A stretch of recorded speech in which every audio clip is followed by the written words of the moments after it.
Do you think the others are making good progress? Hope it's all going smoothly. Oh, hey look! They made it back as well! Prince! Llama! How did it all go? All is well, thank you. Nefer and Yehuda had to stay at the curatorium to wrap things up, so they won't be joining us for now. I ran into Miss Anefa and Miss Aino on the way back. Their work is still in progress, so I suspect they won't be back for a while either. You seem rather cheerful today, Mr. Flintz. I certainly am. I achieved what I set out to do and came away with more than I bargained for. Fighting alone can get quite tedious, but I had the good fortune to run into a pair of brave young warriors. We meet again. How have you been? Albedo! What are you doing here? That would be a natural assumption to make. It's also the correct one. These two courageously lent me a hand while I was fighting the wild hunt. When they told me they were Servarka's colleagues, it all made sense. And given how people of outstanding talent tend to cross paths, it's no wonder you're already acquainted. So, who's your travel buddy, Albedo? Why don't you come and introduce yourself?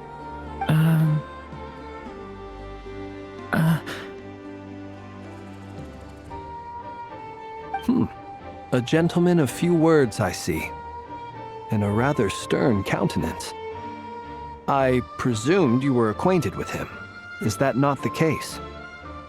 It's nice to meet you. Again. We've technically met before. Wait a sec! You're Minnie Durin! That's right. It's me. I'm glad to see you again. By the way, he says it's okay if you drop the mini. Yeah, I'm not as mini as I used to be.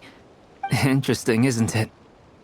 The first step towards blending into human society appears to be reflecting on whether one's name really reflects who they are. Wow! You look so different! In a good way, of course. It's great to see you looking so healthy. Thank you, Paimon. And although you're as mini as ever, I understand that diminutives don't always convey endearment. I'll be sure to simply call you Paimon, as a sign of my great respect for you. Wow! You're such a smooth talker now. Paimon could get used to this. From now on, you may refer to her as your esteemed guide, Paimon. Personally, I think our little Paimon is the perfect size. When people call her Little Paimon, it's just because she's so adorable that they can't help themselves. If that's not a sign of endearment, what is? You're absolutely right, Miss Lauma. My brother still has a long road ahead of him when it comes to understanding human relationships. Anyway, speaking of long journeys, didn't Columbina, leave with you? How come she isn't back yet? She's been catching up with old friends. Wouldn't be surprised if she stopped for a cup of tea or 10 on the way back. Uh-oh. People are talking about me. Hope it's nothing negative. Judging from your expressions, I'm guessing it all went well? It's getting crowded here. I'll go grab some chairs. No need. This is a job for an alchemist. I'll whip some up momentarily. Thank you for your hospitality, ladies and gentlemen, but I was merely escorting my friends back. I'll be meeting Sandrone shortly, as we still have some things to discuss. It's been a pleasure, everyone. But this is where I'll say goodbye. We really appreciate your help. Oh, come on. Spare the formalities. I'm just glad I could help out some true friends. I understand. Well, bye for now, Harlequino. Oh, this place is hopping. It's probably a good thing one of us left. Otherwise, we might not fit all these people in. Are you saying we're about to run out of chairs? As a matter of fact, I am. Come on in and see for yourself.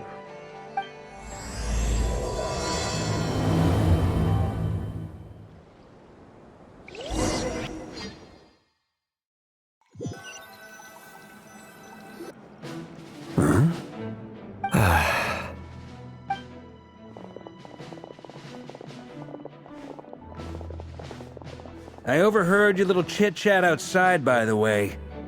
With Miss Columbina's colleague gone, we should be back to the original crew plus the other colleagues I brought in. Though, it looks like we have another new face. Someone else managed to rope in a colleague too? Frankly, you and Paimon are the only people I know here. This here is Deansliff, colleague of Tibet's greatest guide, Paimon, and greatest adventurer, the Traveler. Well, not exactly colleagues, more sort of friends. When someone else jumps in to do the announcing, you know you're speaking to someone important. Let's hear what he has to say. Note to self. Once Paimon knows your name, the rest of the world will soon follow. When he comes looking for us, it's usually something important. Paimon's guessing you've heard about the Wild Hunt, then. From the looks of it, you're about to hold a meeting. If I were to say that the Wild Hunt is our mutual enemy, would that earn me a seat at the table? As the saying goes, the enemy of my enemy is my friend. Mr. Dainsliff, there's a seat with your name on it. Though, I can't promise the same for everyone else. Hey, Albedo, think you can rustle up a couple more chairs? After all this time apart, Grandmaster Varka's first order is to rustle up a couple more chairs. I've missed this. Is he being sarcastic? Hey, he's your brother. Why are you asking us? I've still got a lot to learn about the nuances of human conversation. Trying to decipher Albedo's way of speaking has been like jumping in at the deep end. Oh, good point. Paimon gets you now. Don't sweat it. There are people who go their whole lives without getting the hang of it. You're ahead of the game already.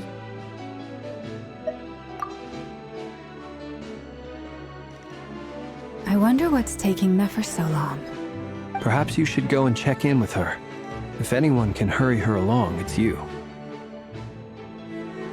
I just got back from the curatorium.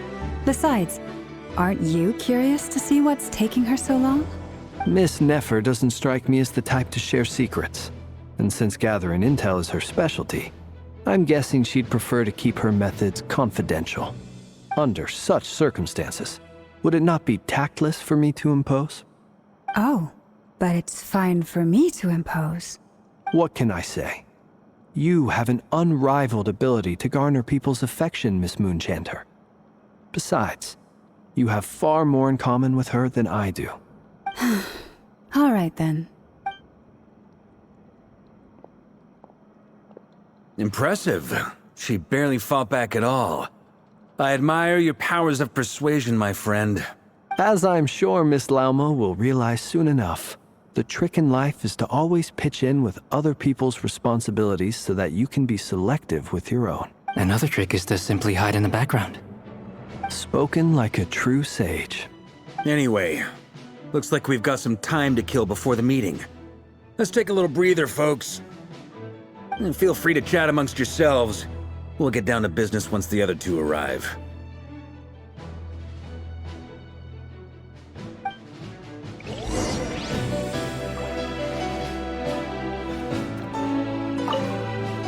You're both awfully quiet. Why don't I start us off with an icebreaker? Much obliged. Have either of you ever had your portrait painted? If not, I'd be glad to help. That sounds like a lovely idea. You know how to paint, then? I dabble occasionally. He's an excellent painter. Tables, chairs, people, dragons, you name it. He'll paint it for you. I'm flattered. If I ever get the chance, I'd like to give it a try myself. I'll bear that in mind. Anyway, how about you, Durin? What sort of portrait would you prefer? Oh, I'd be fine with anything. Whatever style feels best to you. Very well. Then I'll play it by ear.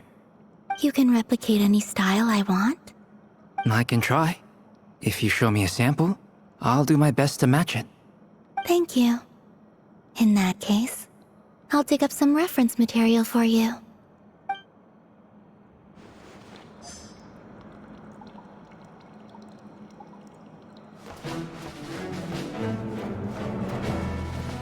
Is there something you'd like to say to me?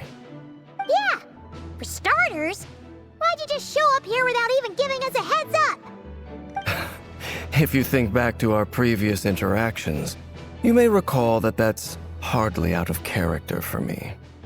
You do have a point there. Oh yeah! You'll need to find somewhere to stay the night too, right? Wanna tag along with us? You never know. We might get a group discount. Sure, let's do that. Great! Paimon will handle it! And in return, we can get Dainsleif to be our very own personal bodyguard. If that's what you had in mind, you should have said so sooner. I'd be happy to help. Oh, okay then. Paimon was only kidding, but good to know. Anyway, since we're all here together, we might as well watch each other's backs. That's just what friends do, right? Indeed. Thank you.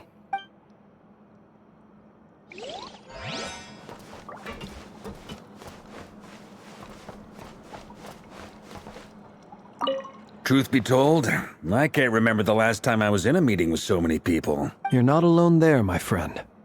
The Lightkeepers also struggle to bring everyone together for a serious discussion. I don't doubt that. I've only ever met two Ratniki, one being you, and the other being that young guy, Itlua. Itlua is a good apple. I'll give him that. He's kind, honest, and regularly delivers supplies to my lighthouse. A true Ratnik to the core. In that sense, he puts me to shame. So you're what? A fake Ratnik? That's what it sounds like you're saying. But I get the feeling that's not quite what you meant. Come on, why the awkward silence? Sorry. I'm not even gonna bother trying to hide it. You've known all along, haven't you, my friend? Now, that was an awkward silence. Let's just keep this between ourselves. Probably best if Itlua doesn't know, huh?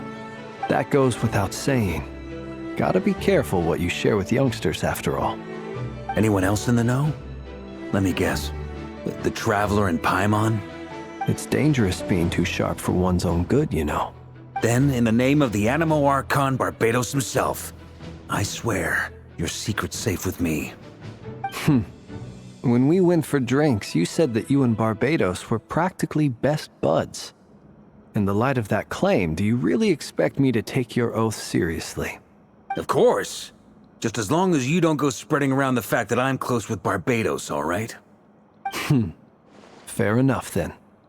Nothing like a bit of mutual leverage to seal the bonds of friendship.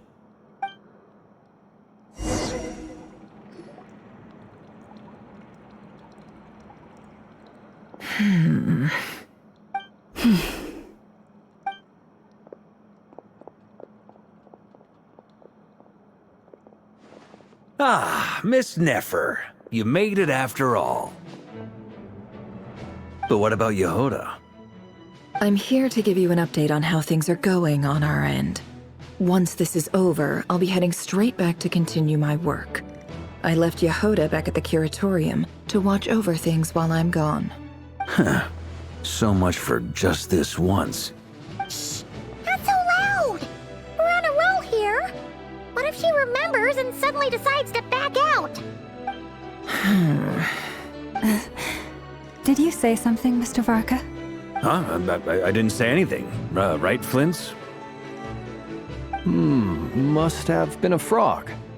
They get so noisy around here at nighttime. It's like they're putting on a concert in the background. Anyway, before we begin, there's a few introductions to make. Let me start by saying that it's an honor to be speaking before so many distinguished colleagues and collaborators.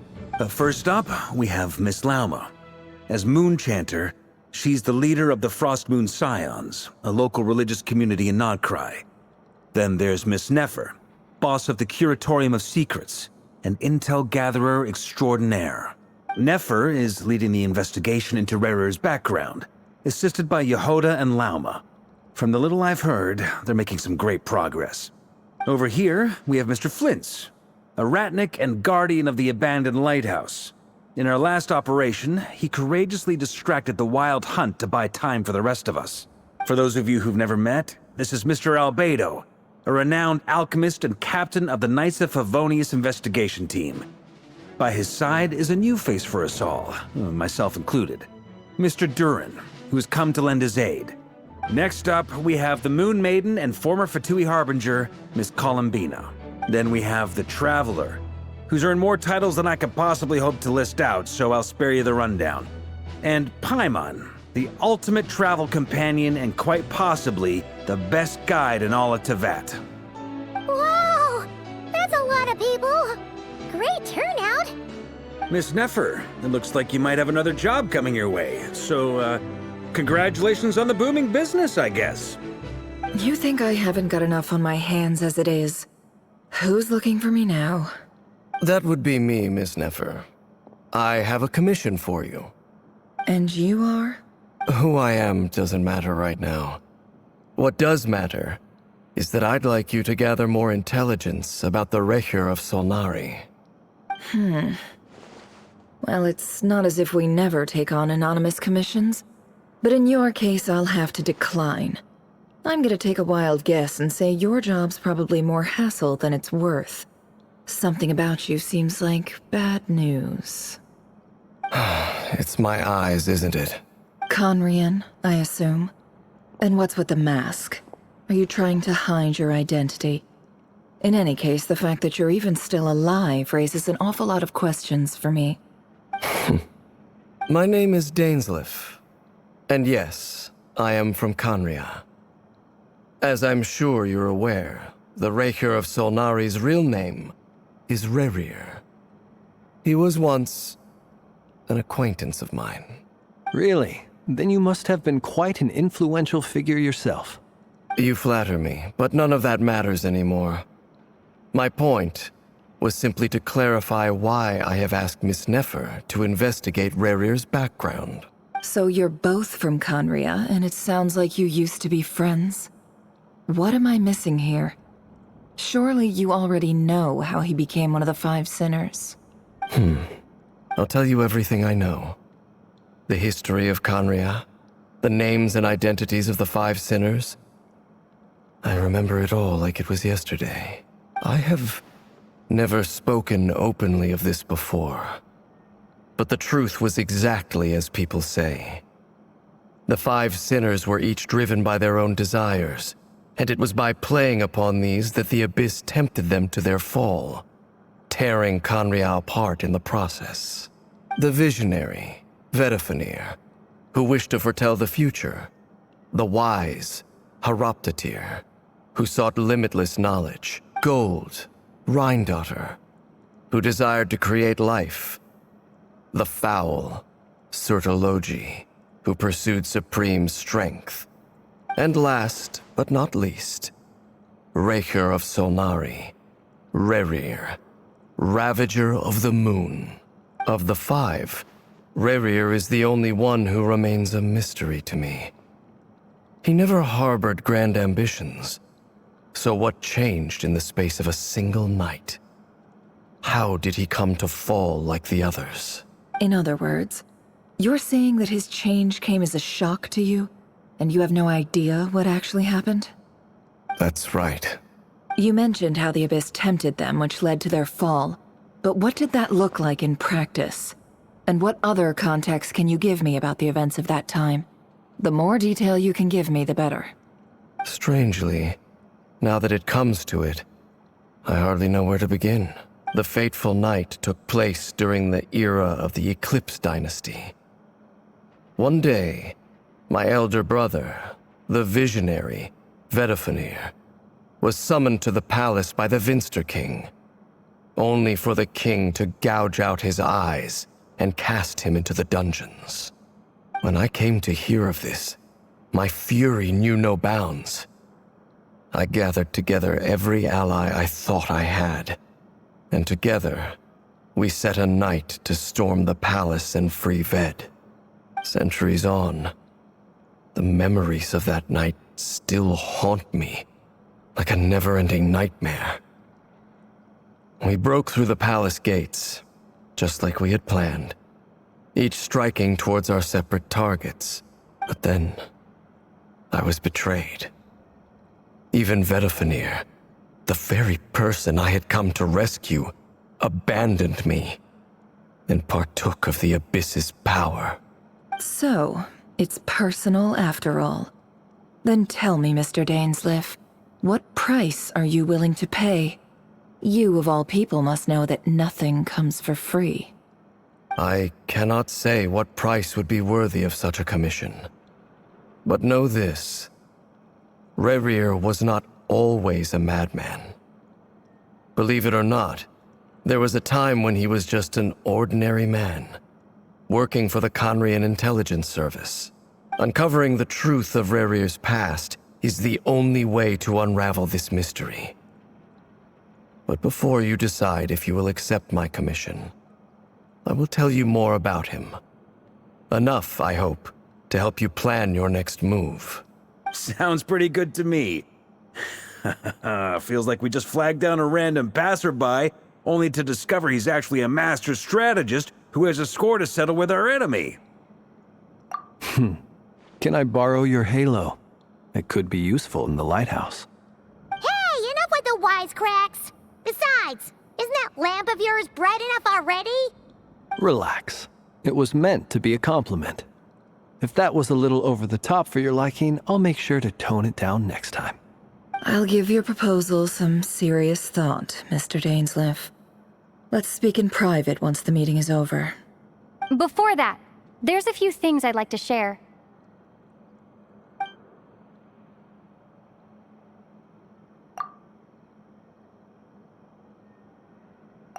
Now that we've united the hearts of the three moons, your power should be greatly enhanced.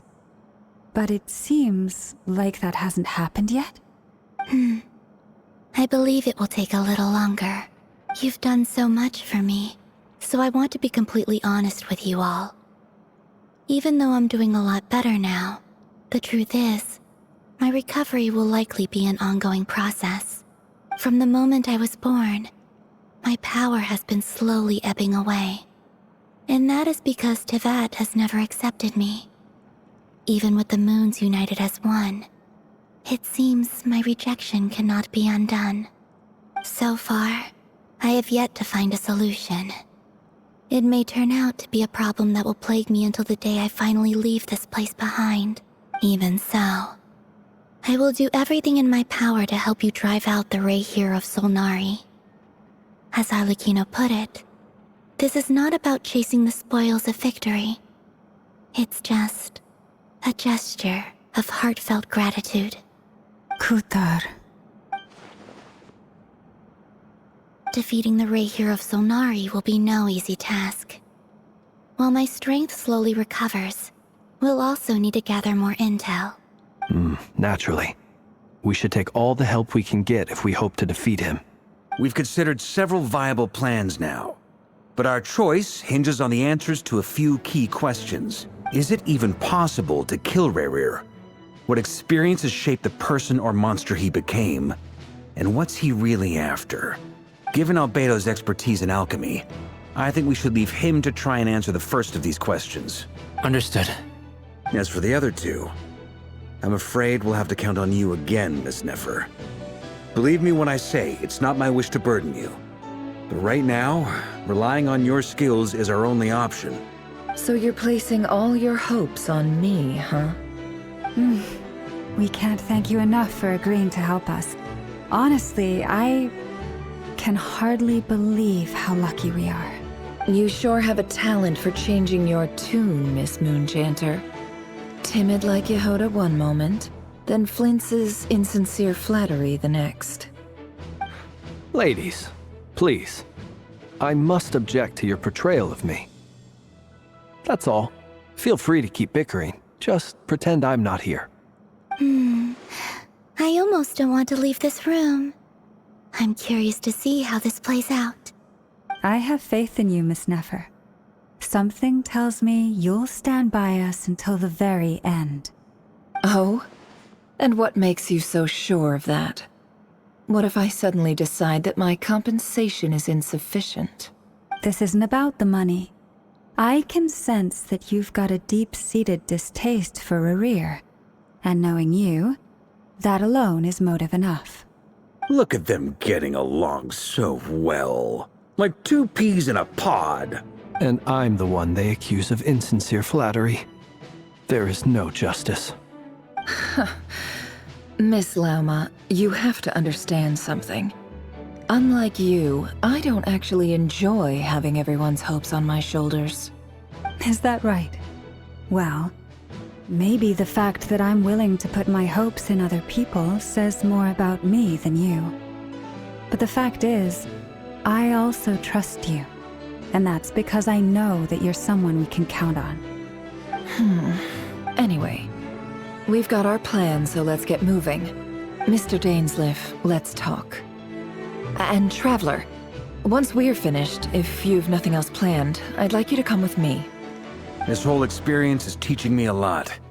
For instance, I now know that when other issues come up in the future, I'll have far more luck getting Lauma to convince Miss Nefer than trying to do it myself.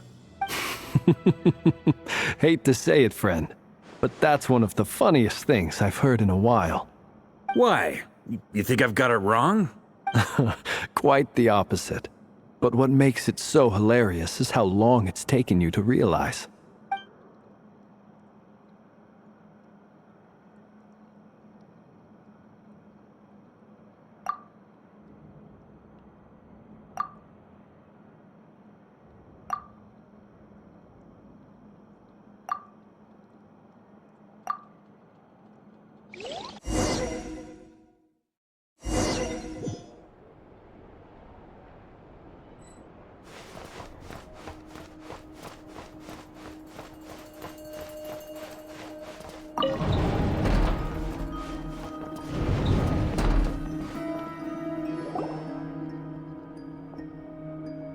Thank you for waiting.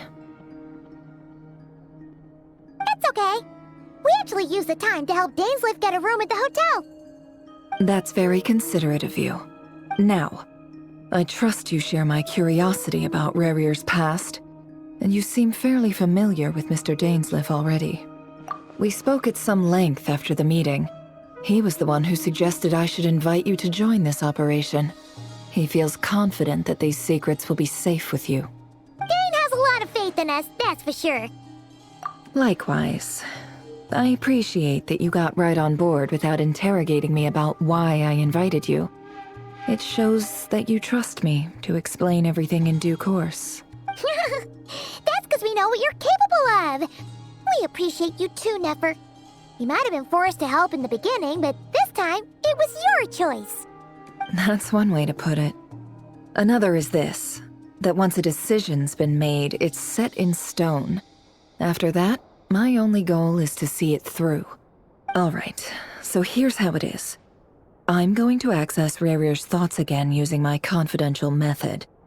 Now, I'm sure you've seen things like this before on your travels, so you're surely well aware of how dangerous it can be. The reason I've gathered you all here is to ensure my safety during the proceedings. I plan for us to enter the fragment of his consciousness together, and once inside, I will focus on searching for information. Think of this as a diving expedition into someone's brain. If I'm the diver, you are my safety equipment, tasked with keeping me alive while I'm under the surface. Once the ceremony begins, we will all be spying on privileged information. But in the interests of safety, you must remain absolutely silent at all times. We will discuss our observations after the ceremony has concluded. Lastly, any individuals of a weaker constitution are advised not to partake in the ceremony. In any case, Paimon has her own job to do, which requires staying in the room but not joining the ceremony.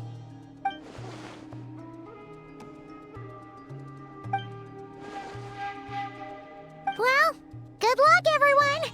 Sounds like all Paimon can do is cross her fingers and root for you guys. There's a little more to it than that. I was being serious when I said you have a job to do.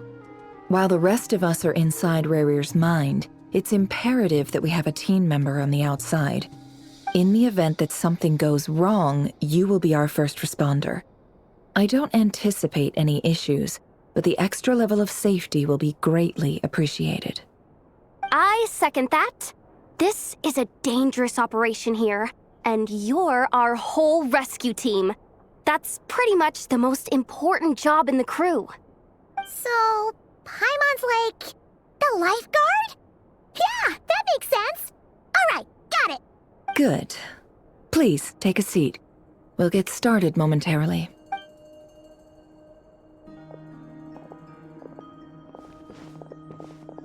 So, did Mr. Dainsliff tell you anything else? He told me that he believes Rarier kept some big secrets in his life. He's not sure that they were the cause of his eventual downfall, but he's asked me to uncover what those secrets were all the same. But surely you're not planning to go through with this, no matter the cost. If you think that, you'd be overestimating me. I'm a businesswoman, not a mercenary. But I do have my own professional reasons for taking this job. You think I'd turn down the opportunity to get a first-hand glimpse into Conrian history? No chance. Well, as long as you don't let morbid curiosity get in the way of safety concerns, we're good. We'll do whatever we can to help you. You're such a killjoy.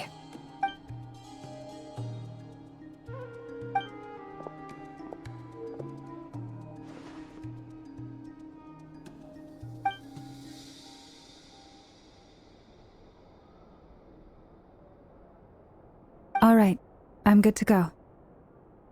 All set over here, too. Promise, Paimon, you'll be extra careful. All right.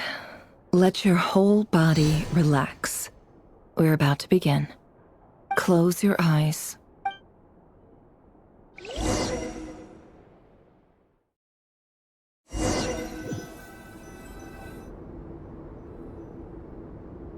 Phew. Could this be his office? Pretty standard setup. Bookshelves, paperwork, files. According to Dainsliff, Rarier used to be an intelligence operative. Chances are there's plenty of top-secret intel stashed away in this room. Is this where you keep your secrets, Rarier? Can't say I'm not looking forward to this.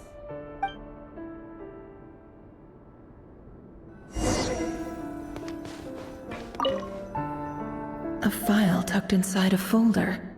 The title reads, Dear Breakfast Shop Owner. It's a list of names, but at this stage I have no idea who any of them even are.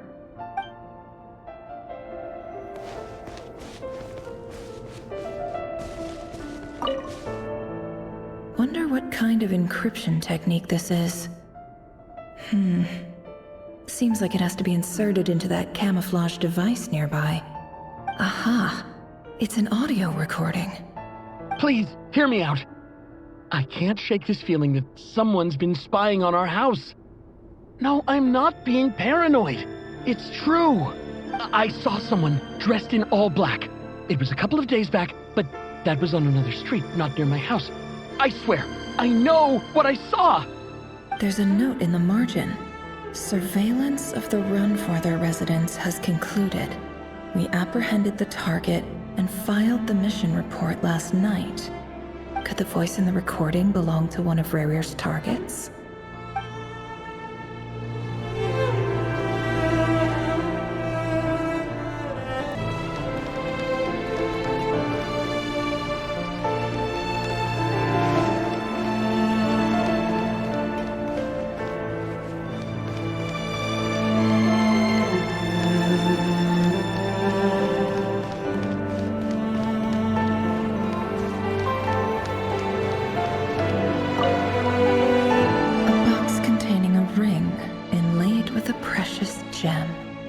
Must be for his girlfriend.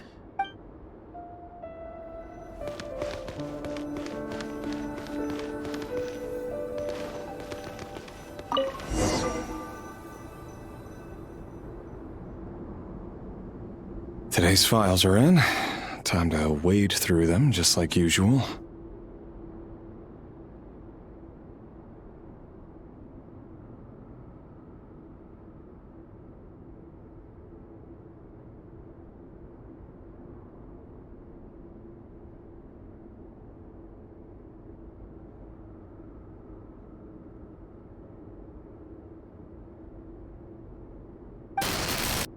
Male, 51.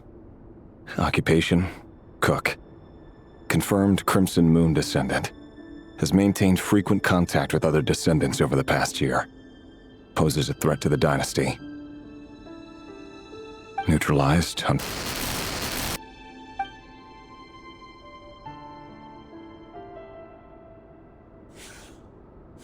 This one should be archived under purged targets.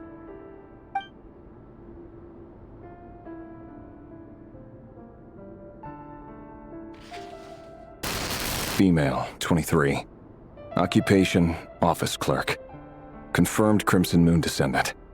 Has maintained frequent contact with other descendants over the past year. Poses a threat to the dynasty. Neutralized on... Another one for purged targets. Sounds like she was that other man's daughter. Never mind. What's it got to do with me?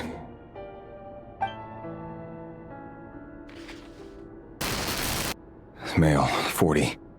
Occupation, teacher. Confirmed Crimson Moon descendant. Has been observed making contact with other descendants during the past year. Poses a threat to the dynasty. Neutralized on...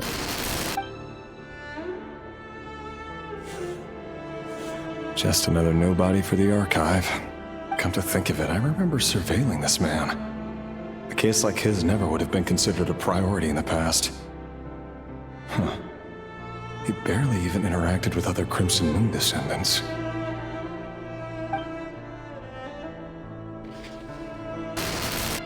Female, 16. Occupation, none. Orphan and confirmed Crimson Moon descendant. Has been observed making contact with other descendants during the past year. Poses a threat to the dynasty. Neutralized on... Filed. I have no recollection of this girl. None whatsoever. She doesn't seem to be anyone important, but then again, how many of them really are?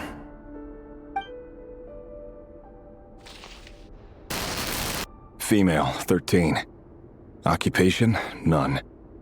Orphan and confirmed Crimson Moon descendant. Has been observed making contact with other descendants during the past year. Poses a threat to the dynasty. Neutralized on... Filed.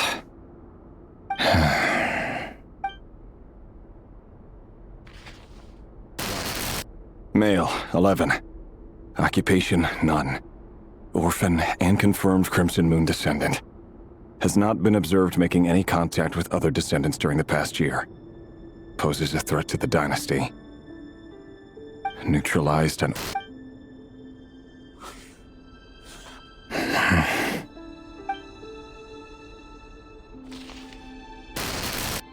Male. 6. Occupation, none. Orphan and confirmed Crimson Moon descendant. Poses a threat to the dynasty.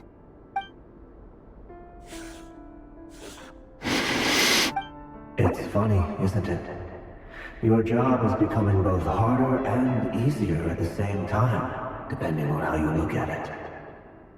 Sooner or later, the Crimson Moon descendants will be completely wiped out. But as their numbers dwindle, they become harder and harder to track down. That's not how it is. Fortunately, however, most of the able-bodied adults have already been taken care of. The remaining weaklings will be increasingly easy to deal with. No! No. My job is to ensure the survival of the Eclipse Dynasty. And the only way to do that is by eliminating any and all potential threats. It's a perfectly legitimate line of work. Every single one of my colleagues can attest to my fairness. And if my friends were aware of the facts, I know they'd back me up too. Assuming, of course, that they were aware of all the facts.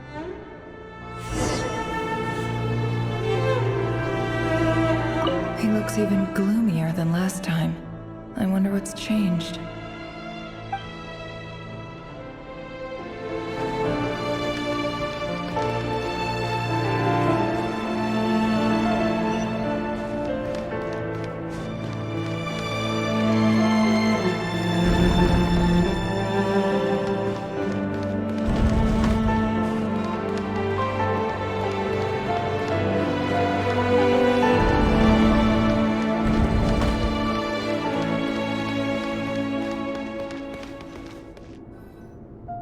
Mr. Vedifalnir?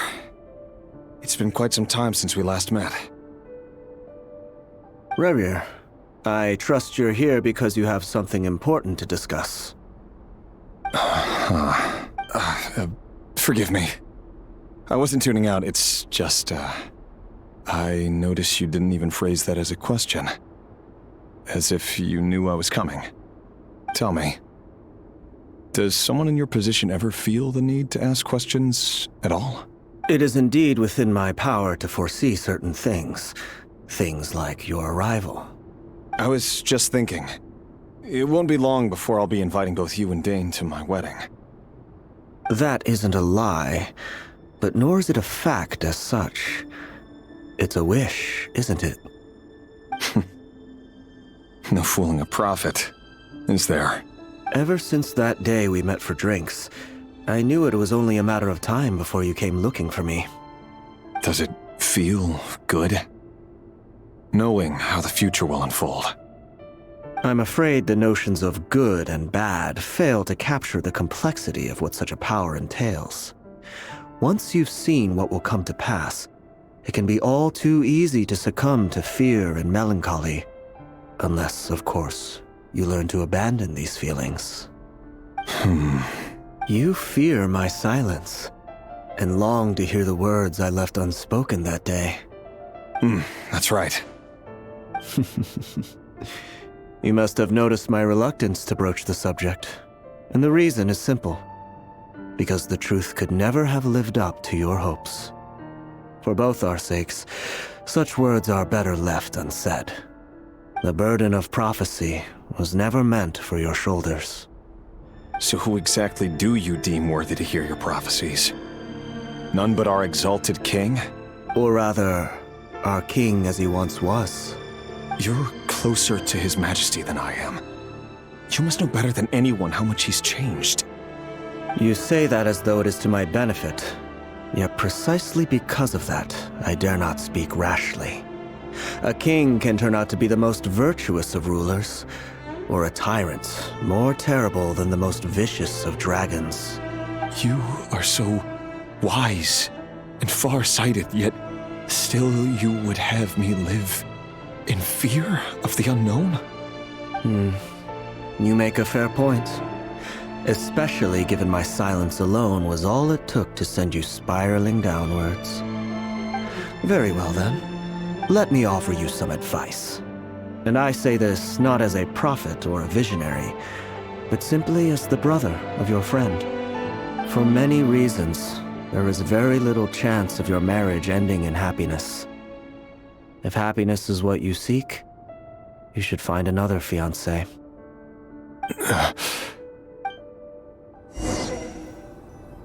Hold on. There's that same black fog again. Could this memory belong to Thelindis? Guess I better tread carefully.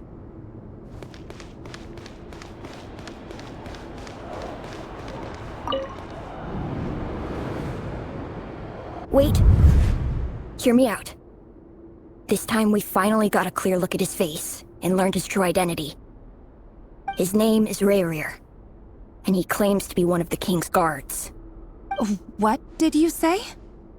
A cruel irony, isn't it?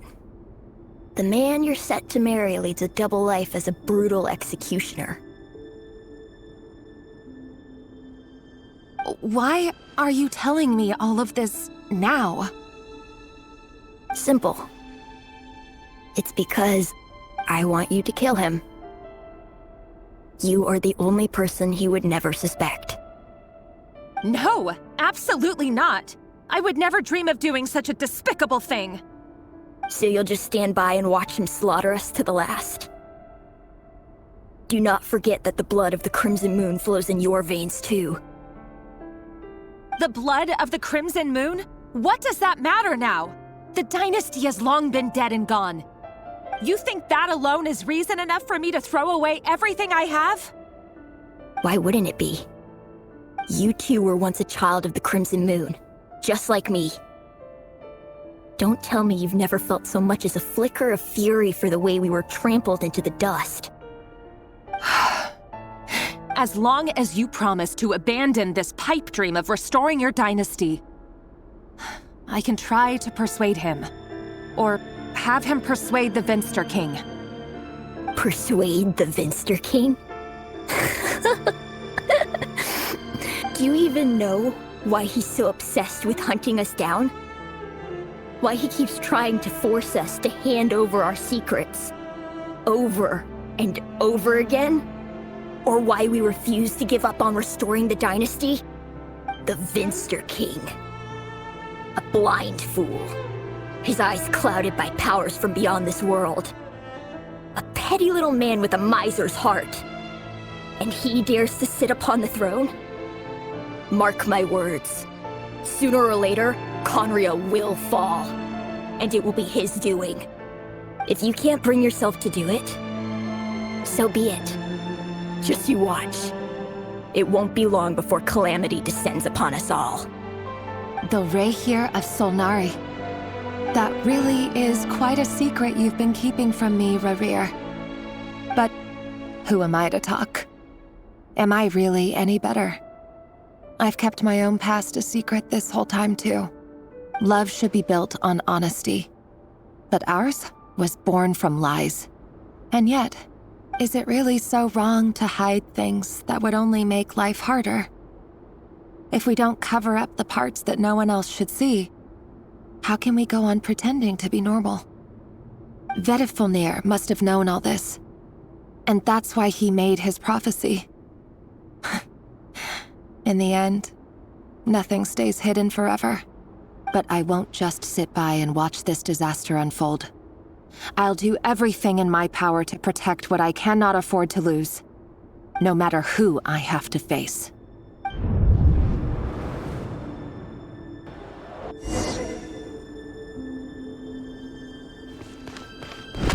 Huh? Was that Rerir who just walked past the window? Doesn't it give you the chills that he still takes the same road to work every day, as if nothing ever happened? Those people at the deli. Enough already. They're clearly pretty taken by their own disguises, so just smile and play along. Pull the rug from under beasts like that, and you'll risk having your throat torn out. Deli? Oh. They're talking about those people from the opposition. Right. I'd almost forgotten they used to run a deli. People of no consequence always vanish so easily. And no one even remembers them.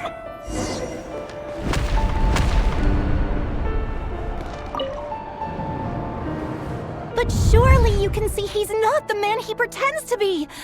So many have died already, and they say that the king's madness grows with each passing day. We're not going to survive this, are we? But why does it have to be this way? Do we really deserve to die just because of the blood that runs through our veins? Kalindis, are you even listening? Sorry, Freether. My mind was off wandering. I heard you, though. You're talking about what Rerir said. He's just following the king's orders. He's a secret agent, and it's his job to hunt down rebels and dissidents. By the time you first met him, he'd already taken lives. Maybe he was using you from the very beginning. No. Rerir has no idea I have anything to do with the Crimson Moon. My family are only distant relatives of the main lineage, and besides, my eyes are perfectly ordinary. Truth be told, apart from my teacher, pretty much no one knows I have any connection to any of it. It's been a long time since my family severed ties. But as Orlog said, who could possibly talk sense into that raving lunatic of a king? No one. I'll work something out. Trust me, I'm with you all. But for now, you need to keep yourselves hidden. Don't let anyone find you, anyone at all. Don't forget that Rerir is an Eclipse operative. You need to be extra careful when he's around. And when I am too. For now, don't come looking for me. And if anything happens to me, just act like we've never met. If even you can't escape this, what hope do the rest of us have? But after After all this time together, surely he wouldn't lay a hand on you. I won't speak in his defense, nor can I give you a clear answer to that question. But I'll do everything I can to put an end to this. Here, hold on to this. If an opportunity to escape presents itself, take it. You'll be glad you took some spare change. You call that change? But what about you? I've got a job, and there's still money coming in. But you can't go anywhere right now. Please think about yourself for once.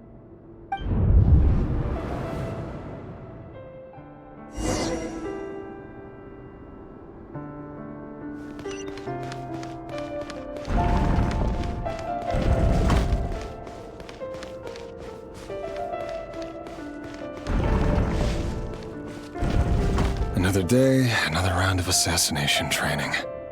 Training ground is just beyond this hidden passageway. When you kill a person, doesn't it bother you when you end up covered in their blood? Why would it? Aren't we all just walking blood bags? But not everyone is accustomed to hunting down others like prey. You've been a hunter for so long now, you seem to have forgotten that most people don't just go around killing one another. Leave me alone.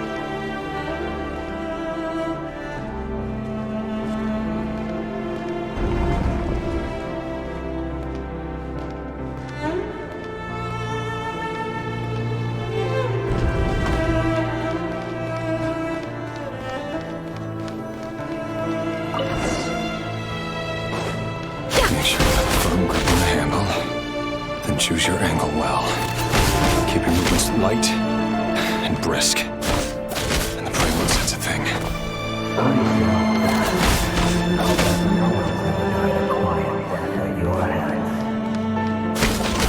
My work clean. No traces.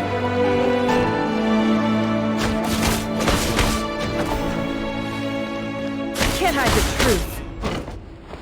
That doesn't make it open enough for the thing that happens to meet you right now. What if someone... That won't happen. He's changed. Ever since he shut the that in the beginning, we only had you take out a handful of those things. The ones I've dealt with have always been guilty. And I've carried out my work flawlessly. Can't hide the truth.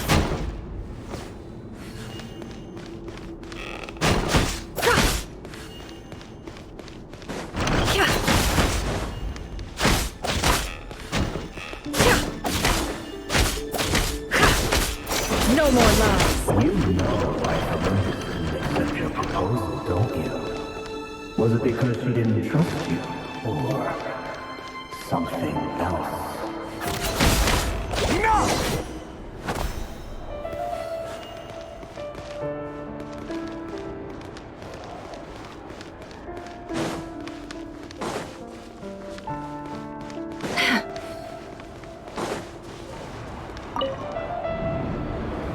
Delindis, do you still remember Orlog? Orlog. The boy who was pretending to sell flowers. You spoke for quite a while, didn't you? Yes, we did. What about him? He was arrested 2 days ago. Chances are he's already dead. He... I just don't get it! After everything he's done, why do you still stand by him? Or does it mean nothing to you that people keep dying? No, that's not... Just hear me out. I need to go now, Delindis. They're looking for us. You take care too. If you ever need a place to hide, come find us.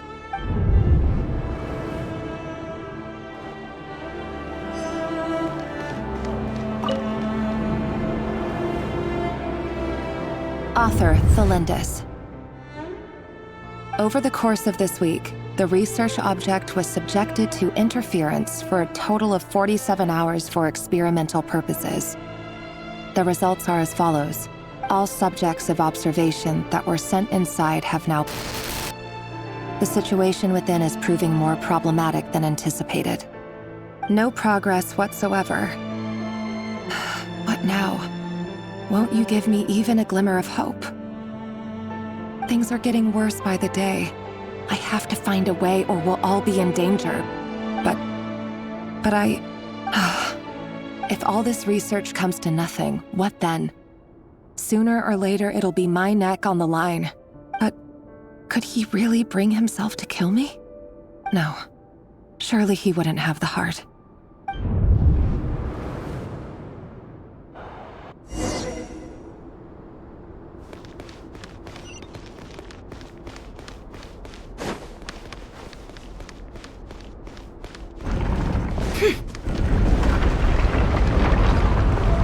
Why won't you just let us go? We don't even know each other. All we want is to live ordinary, peaceful lives. You want to live?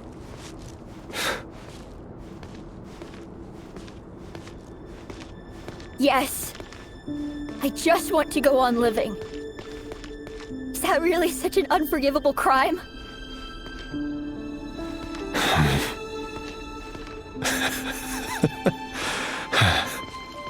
You want to go on living. I want to keep living too. To keep living forever. That's why I have no choice but to continue on the path I'm on. If only some savior would suddenly swoop down and change the way the world is. Too bad that's not going to happen. Imagine that. If there really were such a person, you and I wouldn't be standing here like this, would we?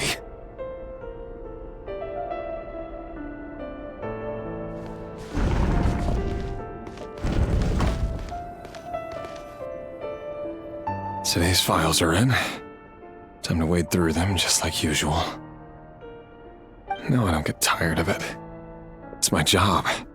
And not only am I lucky to have it, I'm good at it too.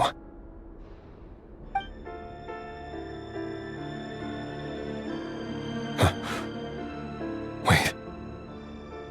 That's... Thalindis?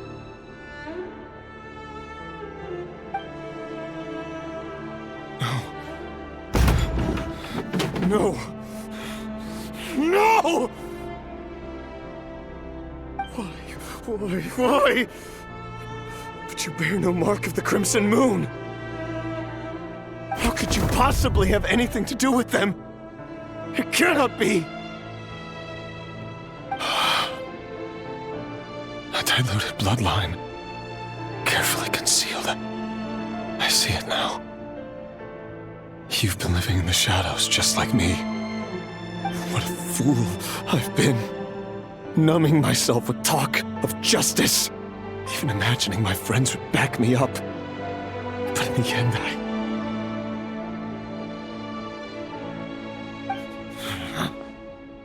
Irminsul. Finster King! How far are you going to take this? From the direct bloodline to secondary offshoots? And then what? Today it's the descendants of the Crimson Moon. Who will it be tomorrow? Will you not rest until everyone down here is dead? No. This cannot go on. This is where it ends.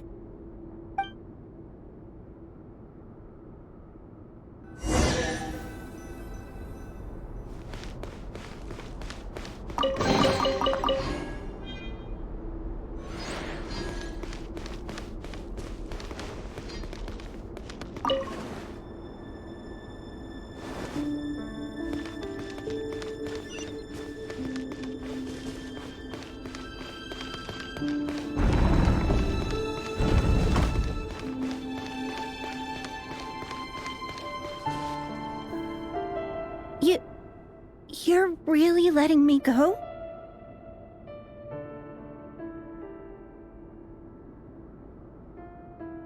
I am. As long as you can guarantee that no one will find you.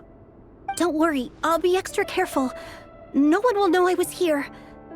But what about you? Me? If you let me go, you won't be able to complete your mission, will you? Good point. In that case, maybe you should stay. No, please! I just want to see the outside world again. To... Go on living? Yes. I know you're a man of your word. So please, just let me go. If I let you leave, what will become of me? Just kidding. Go, now. But remember, don't let anyone know you were caught. We'll be seeing each other again very soon if you do.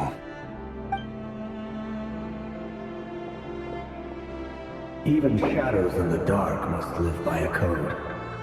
But you can't save everyone. You've been whispering in my ear for days now, Vedifilnir. What are you trying to do? Break me down? I only say this because you long for an answer to your problems. Let her go, Rerir, or you risk losing everything. I will not abandon Thelindis. Then you'll need a little more vigilance and a lot more power.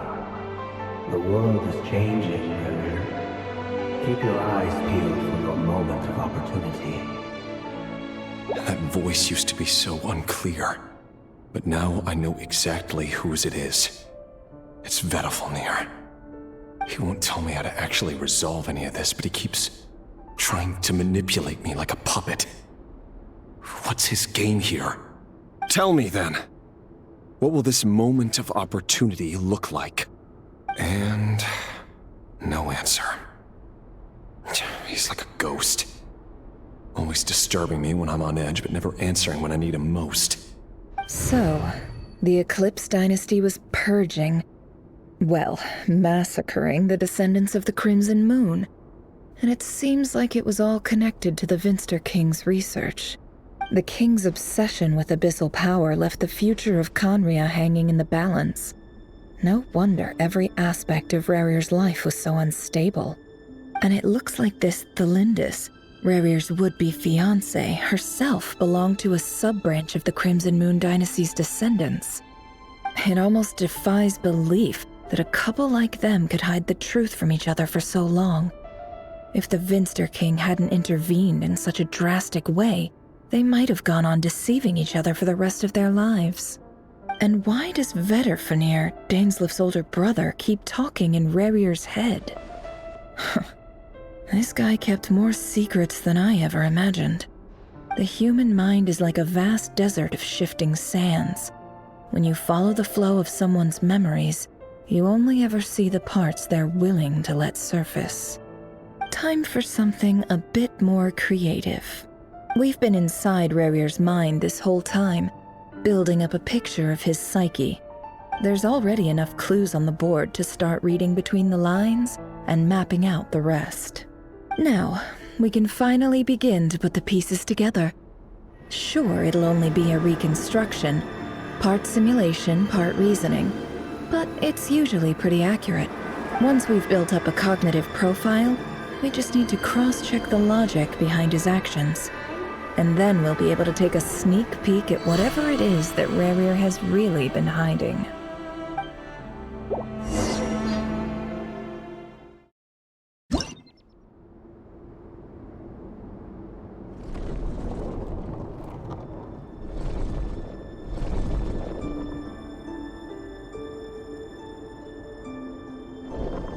Rerir, are you there?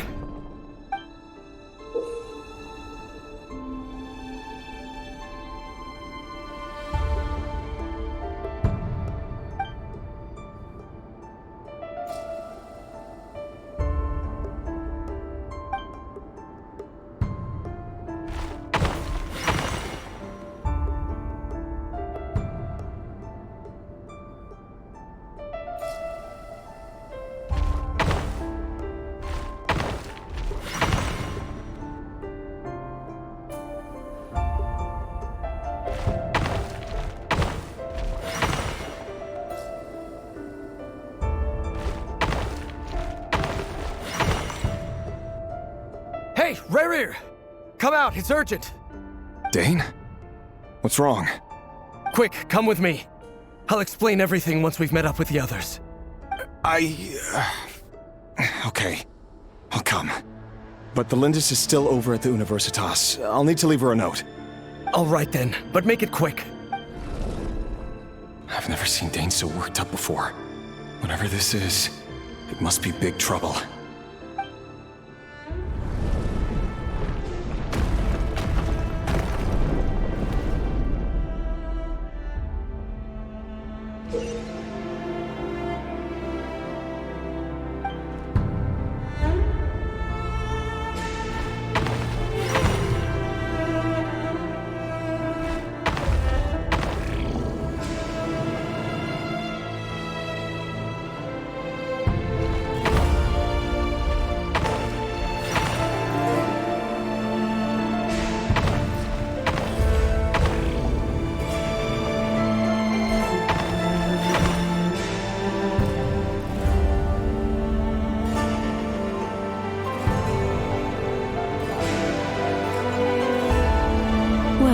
This is a nice change, meeting you all at this hour. When men and women of ambition can speak face to face in broad daylight, I say that's a big step forward for our dear Conria. Don't be ridiculous. We do not fear the day. Why would we seek refuge in the night? You might ask your blade that same question. I'm told it prefers the cover of darkness. The word on the street is that Sir Elegy only strikes when he has an unfair advantage. But that is patently false. I see you're missing an arm and a leg. Surely only a fair fight could explain that. If this is your way of offering me replacement limbs, believe me, I'll take them. Oh, we can certainly discuss that. With bioalchemy, anything is possible. Assuming I have your full support in my research. Lunatic. Robtatir, what brings you here? Why, Dainsleif, of course. He invited me. Please, cast aside your apprehensions, Miss Rhine-daughter. Whatever the rumors may say, I am but a humble servant of the king, and I can assure you he affords me no greater convenience than he does you. Well, the Universitas Magistrorum won't stop fawning over you, so at least some of the rumors must be true. You're clearly doing well for yourself, so drop the humble servant act. It endears you to no one. You're president of the Universitas Magistrorum, the chief royal mage known as the Wise by royal appointment, and by far the most favored among the 4 pillars of Conria. Vice President Veit doesn't even try to hide his envy when he sees you. My success is the product of hard work and good luck. It's as simple as that. Were the king not such an extremist, I hardly think I would have received a senior post at my age. Of course, no job is without its gripes. Serving a king like ours can be a challenging task, as I'm sure you can imagine. And as for Efterveit, in missing out on the presidency, he's dodged a mountain of stress. Like everything else in life, it comes with pros and cons. You're all here. I apologize for the short notice, but it was an emergency.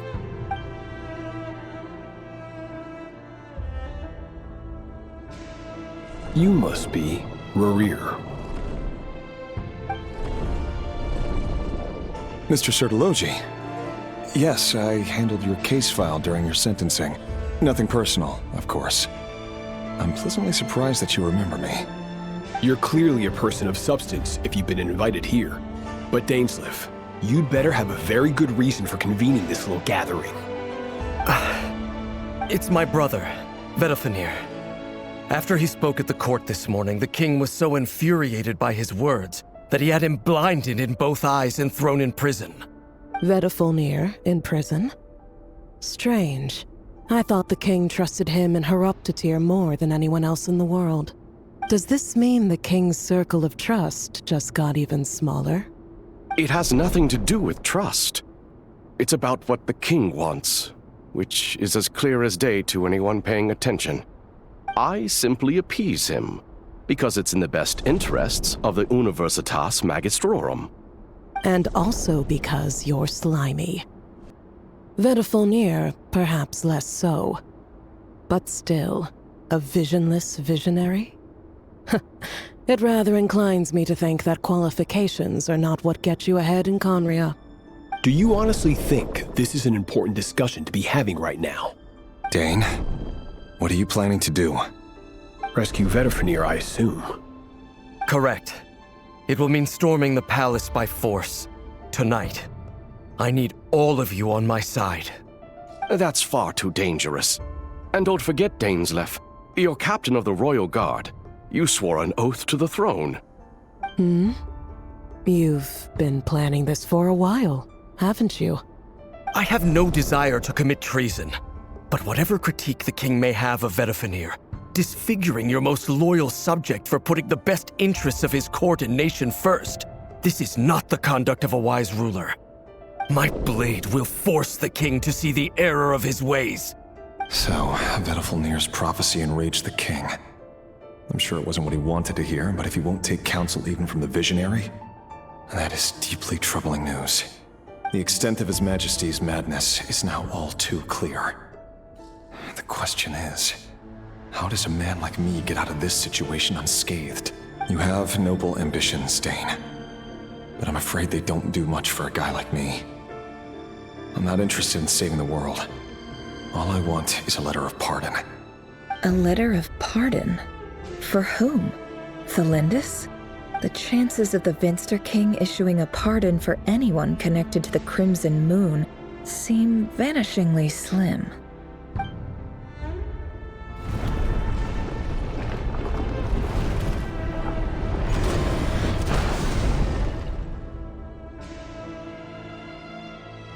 This black fog over the board must have some connection to Thelindis. But why is it taking this form? Does it have something to do with Rarir's past? Another mystery I'll need to unravel.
Author Thelindis. Over the course of this week, the research object was subjected to interference for a total of 60 hours for experimental purposes. The results are as follows. Research dating back to the Crimson Moon dynasty has established 2 points regarding moon marrow. Firstly, its origins have something to do with a god's power. Secondly, it serves as a portal to an as-yet indeterminate location. Moon marrow can thus be defined as a spatial gateway. However, there are a number of hurdles to overcome before we can answer the question of where it leads to. To start with, opening the gateway requires a specific power source, which the relevant literature indicates. An enormous amount of power is then required to keep the gate open. Currently, the total power output of our instruments remains in the single digits. To make matters worse, I am now the only staff member remaining in the Moon Marrow lab. The Universitas Magistrorum recently decided to move most of its personnel into abyssal energy research, which has stymied all Crimson Moon-related projects. This is not a wise move. I have always maintained that placing all our hopes in a single source of power is risky, especially one as poorly understood as this. As well as making ourselves overly reliant on a single resource, we are neglecting other promising technologies. I apologize if this comes across as disrespectful. But as a Moon Marrow researcher, I desperately want to see the world beyond the gateway. If we really made it there one day, what would we find? And how would we go about taming the unknown? My imagination is endlessly fueled by questions such as these.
This is for you. I heard you're gonna leave the city with your parents. The Lindis, did you hear about what happened? I've heard nothing. Rerir got back very late last Friday, and he was acting a little unusual, but he slept pretty well, so I'm guessing whatever he did was a good deed. You never saw him, and I don't know what he did. And this conversation never happened. You understand? What if he finds out that you pried into his secrets? Don't be silly. I don't know what secrets he does or doesn't have. All I know is he's just a normal guy who happens to run some errands for the king. Are you scared of him? I don't know. The Rerir I know doesn't match the person you all describe. Logically, I should be scared of him. And yet, I don't want to lose him. But enough about that. You should get going, and be careful with the package I gave you. Keep it secret. Keep it safe. What's in it? A piece of the moon. All you need to know is that as long as you keep it safe, then in the future, everyone will be able to see a red moon. A red moon? You mean our moon? That's right. Our moon. Promise me you'll look after it. I promise, the Lindis. The Crimson Moon bloodline will never die out. Its light, the color of blood, will become like a fire that flows in our veins, no matter how long it takes.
hurry, everyone, and stick to the plan.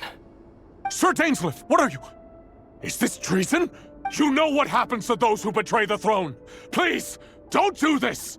It is the king himself who has betrayed the throne. He has betrayed all of Conria. If you have any love left for justice in your heart, you should join me. It's showtime. Dane and his group will handle the troops in the palace. Then Hraptatyr and Rhindaughter will disarm the security measures. My job is to enter the prison and rescue Vedifalnir. Stay safe. Wish me... Look after my brother. Draw your blade. It is time...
And the smell is abominable.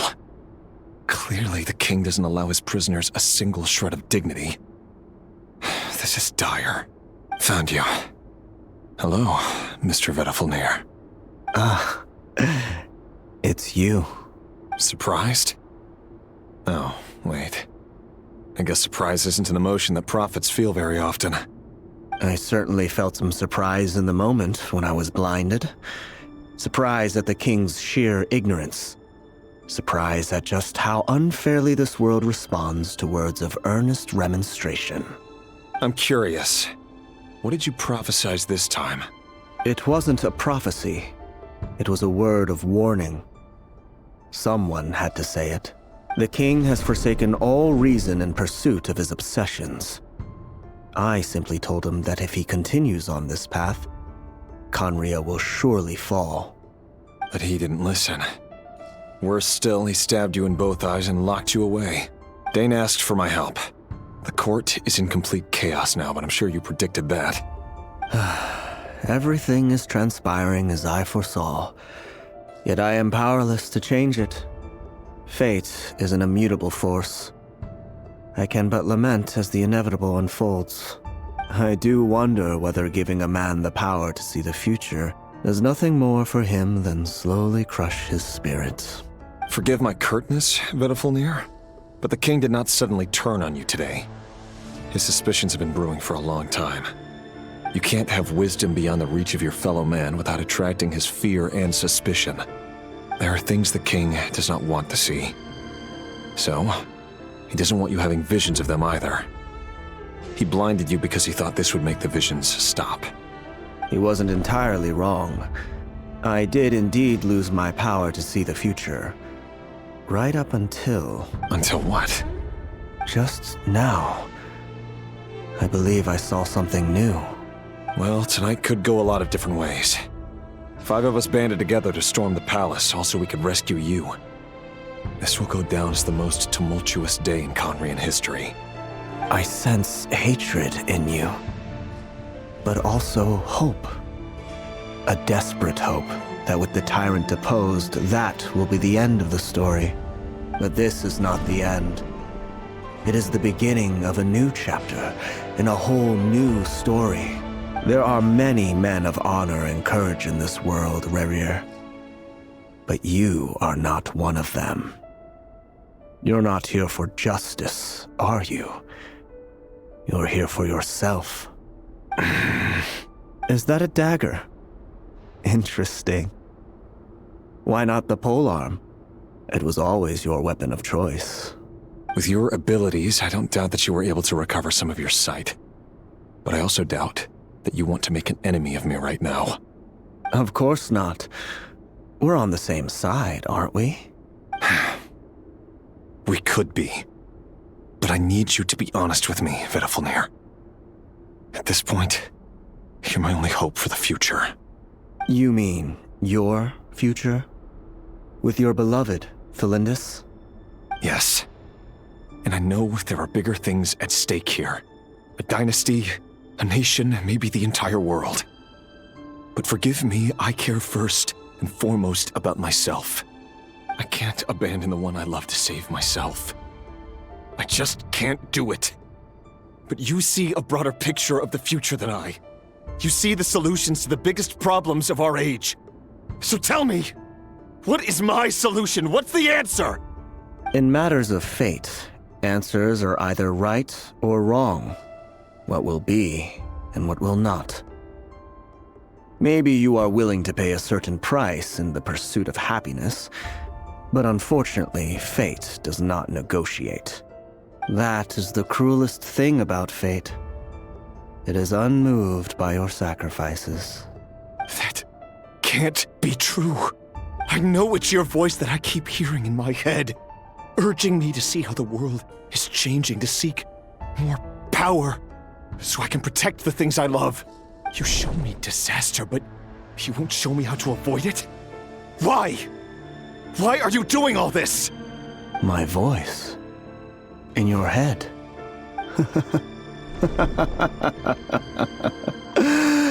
So, you hear it too.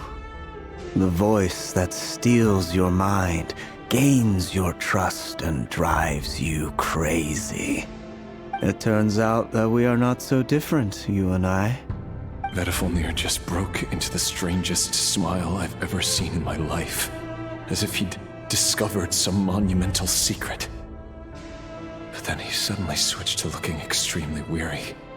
Very well then. My advice to you is as follows. You must persevere. Whatever trials and tribulations you may face, be steadfast in the belief that they are your path to the future. For as long as you live, your story with Felindis shall not come to an end. That is the only chance you have of fighting back against fate. It is up to you whether you believe my words. Regardless, that is all I will say on the matter. I have no right to intervene any further. I will hold you to your word. Thank you for setting me free. In return, I will tell you one more thing that you cannot afford to ignore. Just then, a strange wave of energy rippled through the city. We had no idea what it could mean. If I were you, I would head to the Universitas Magistrorum. The Universitas. Oh no!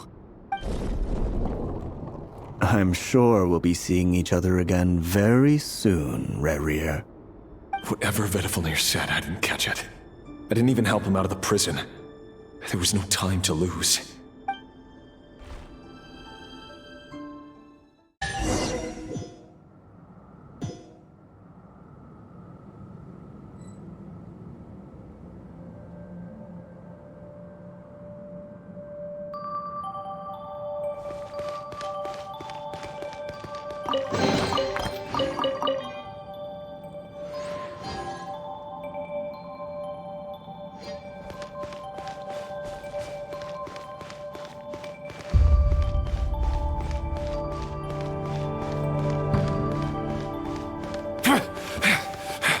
Monsters? Is this Rhindaughter's doing? Or the Universitas Magistrorum? Out of my way!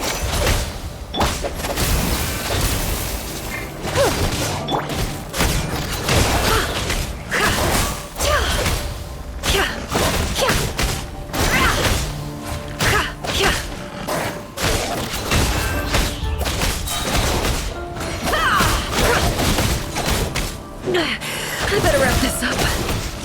No more lies. The deception ends here.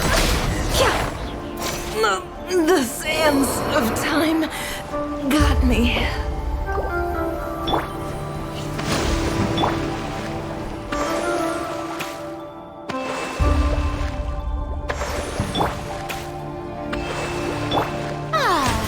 May I present?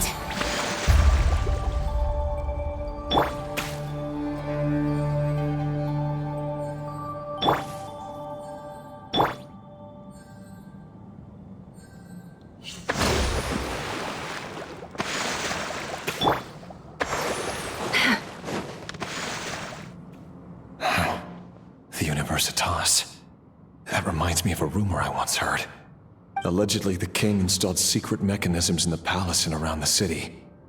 No one knows where they are or what kind of power they hold. But if they were ever going to activate, it would probably be on a night like tonight. Help! Help! Hold on! Don't let them anywhere near you! Save me! I can't! Ah! That sounded like an explosion. So, the rumor is true?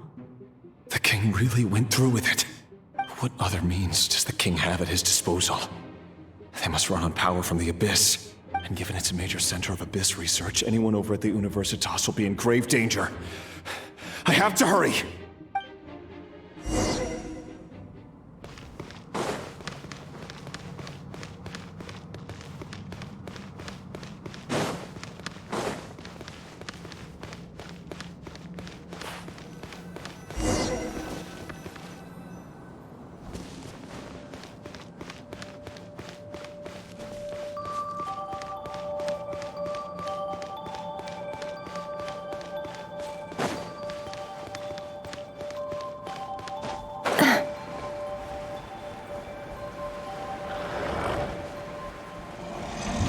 It all adds up.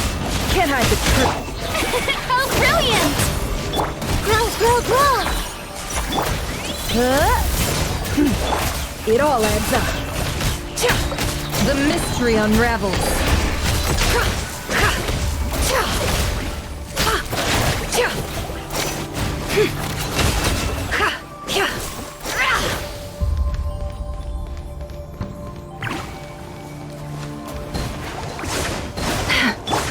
Strike a pop!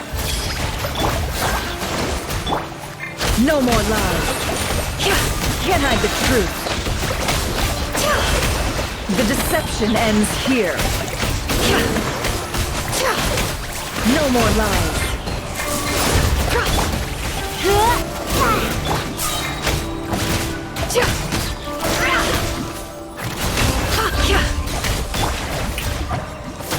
The mystery unravels.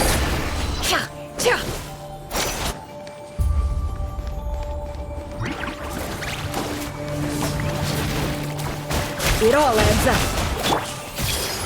Surely lies! Let my name echo in song! No more lies.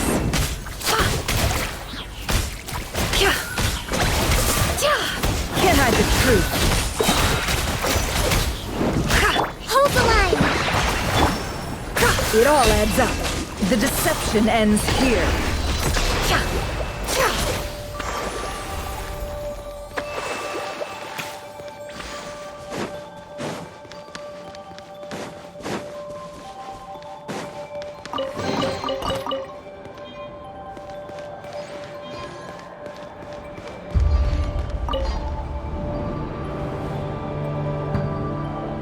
Monsters! At the Universitas Magistrorum? Why now? Oh no! They're coming! It's no use. The table won't hold out much longer. The weapons. Where are the weapons? Of course.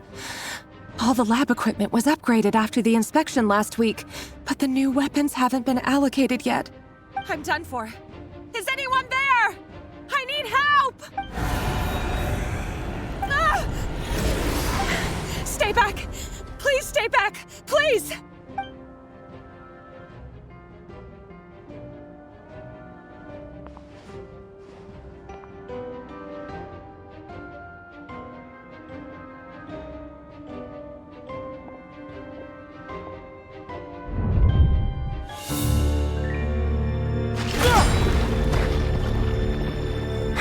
What's that? Rear. So the rumors about your work are true. What? No! Listen, something happened at the palace tonight. We have to leave! You don't need to lie to me anymore. What do you mean? I know why you're worried, and I will respect the decision you've made. But it's okay, because I found a solution. I know how to end all this. You can have it back. The normal life you so desire. But until then, I'm afraid our wedding will have to wait. Cylindus? No, don't do it! Cylindus! Cylindus!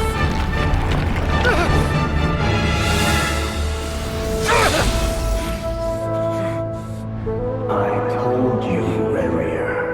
Let her go. You will find someone better. No! No, I won't do it! I have to save her!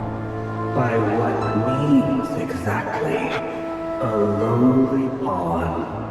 You lack the power and the strength of will. Do you know a way? Tell me! Come to the palace. Join us.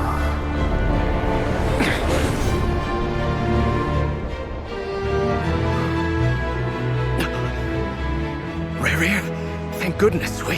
Step forth and take your share. You made it. Not you too.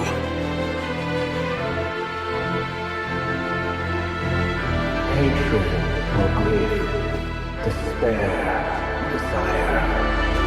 We all have our own.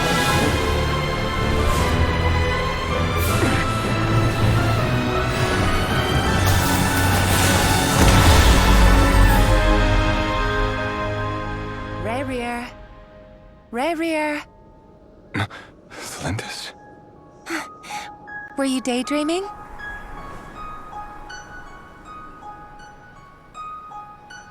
You still remember, Rerir? That question you asked me a couple of weeks ago? Oh. You mean the proposal? Yeah. I'm wondering, where do you think would be a good place to discuss it? Maybe in the garden? Or were you thinking a fancy restaurant? It's your choice.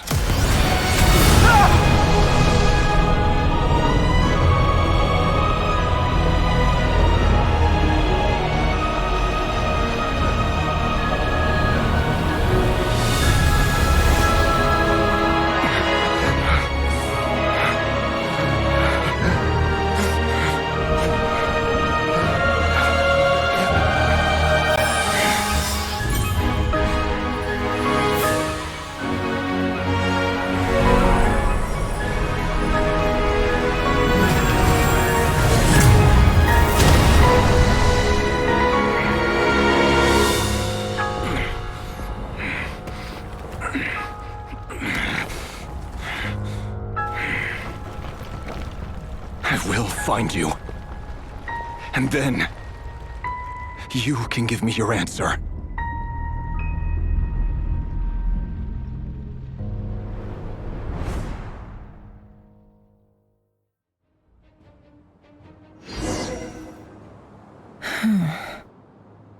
So that's how the Raker of Solnari was born. A monster created by circumstance is a monster all the same. Viewing other people's thoughts for too long can get uncomfortable. Right now, I'm feeling a strong sense of loathing. In a nutshell, the story of Conria is what happens when the truth falls by the wayside. Everyone tells little white lies, and before long, you have a huge pack of lies that destroys everything. Whew. Time to get back. His past is filled with sorrow, but the tale of any fallen civilization is one of endless tragedy. Cruel as it may be, that was Conria's fate.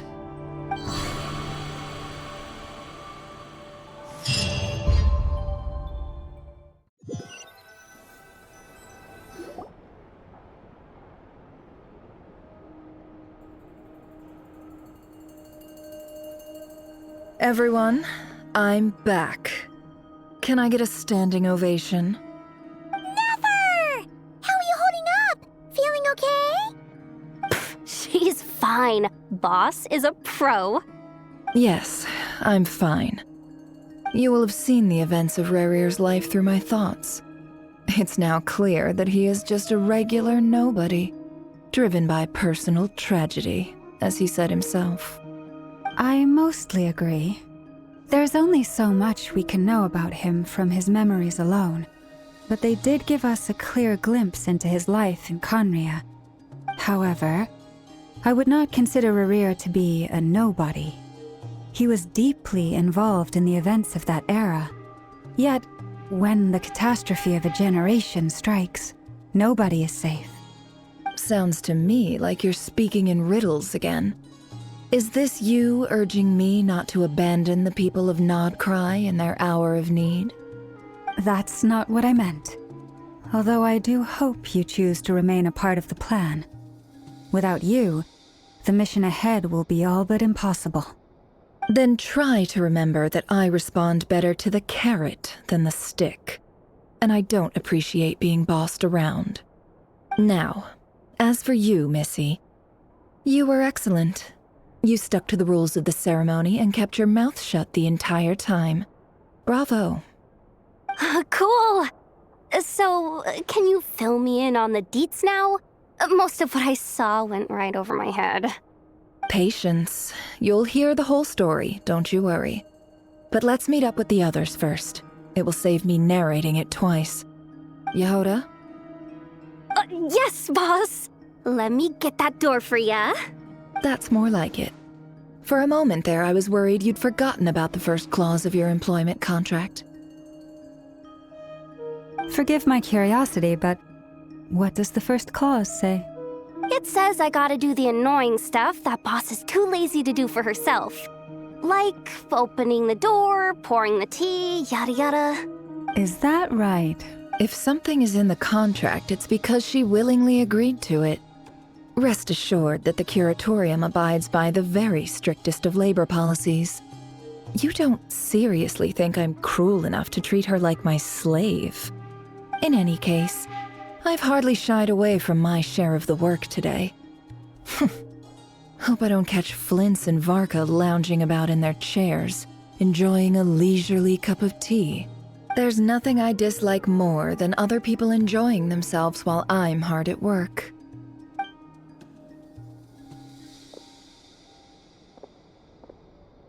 Oh no.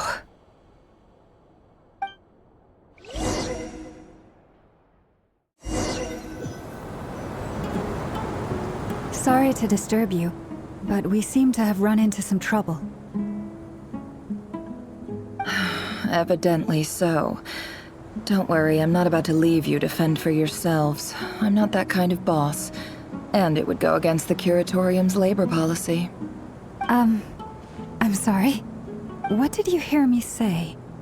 I wasn't talking about labor policy. Wait. How long have I been standing here? Not long. You just appeared by the door a moment ago.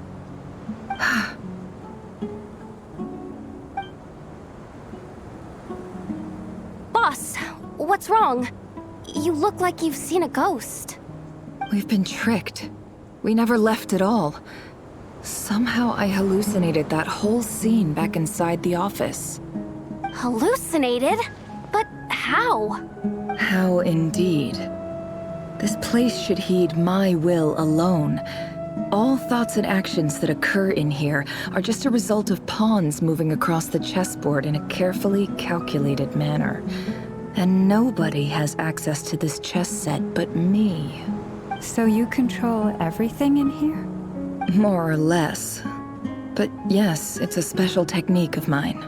Has anything like this ever happened before? Only once. It was the first time I used the chess set.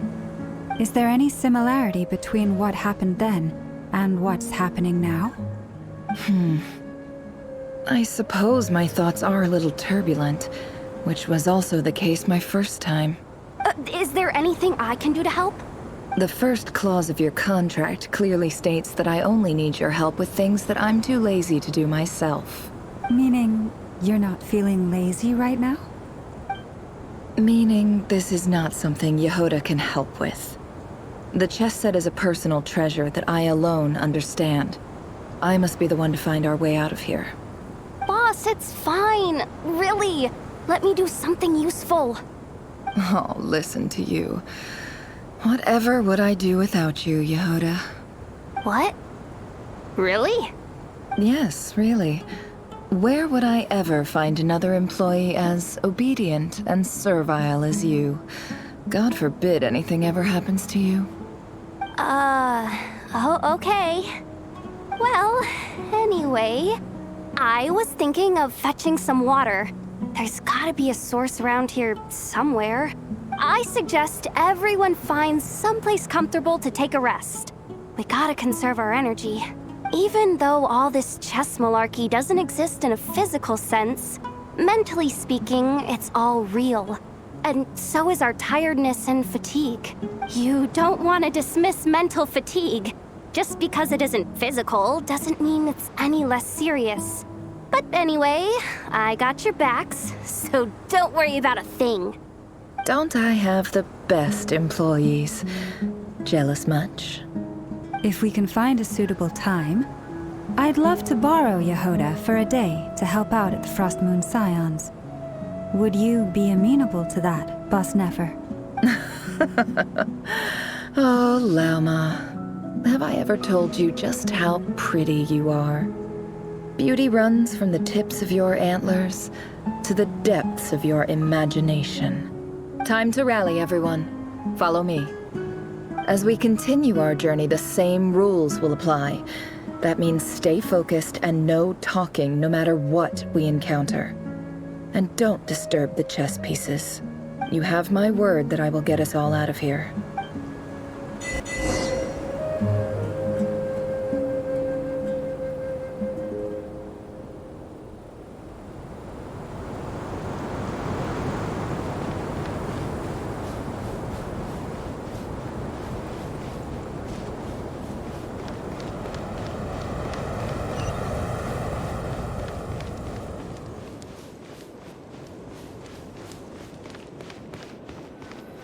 This place looks familiar. That's not a good sign. There's someone up ahead. Time for a little chat. I wasn't expecting visitors at this hour. Wait, is that? Oh, it's him. There you are! Sinue's been looking for you all day. I think he has some news for you. Oh yeah? What were you doing just now, Uncle Retinue? Hiding away some more loose change? I know I saw some Mora. What do you mean loose change? Oh, come on, I'm too old for this. Just pretend you saw nothing.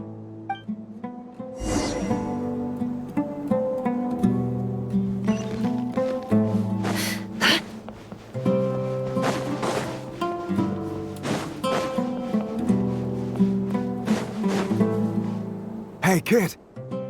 Mind telling me what Sinuhe's been up to recently? I'm trying to get in his good books and I need a way in. Get in his good books? Why? What do you want with my dad, Uncle Apepi?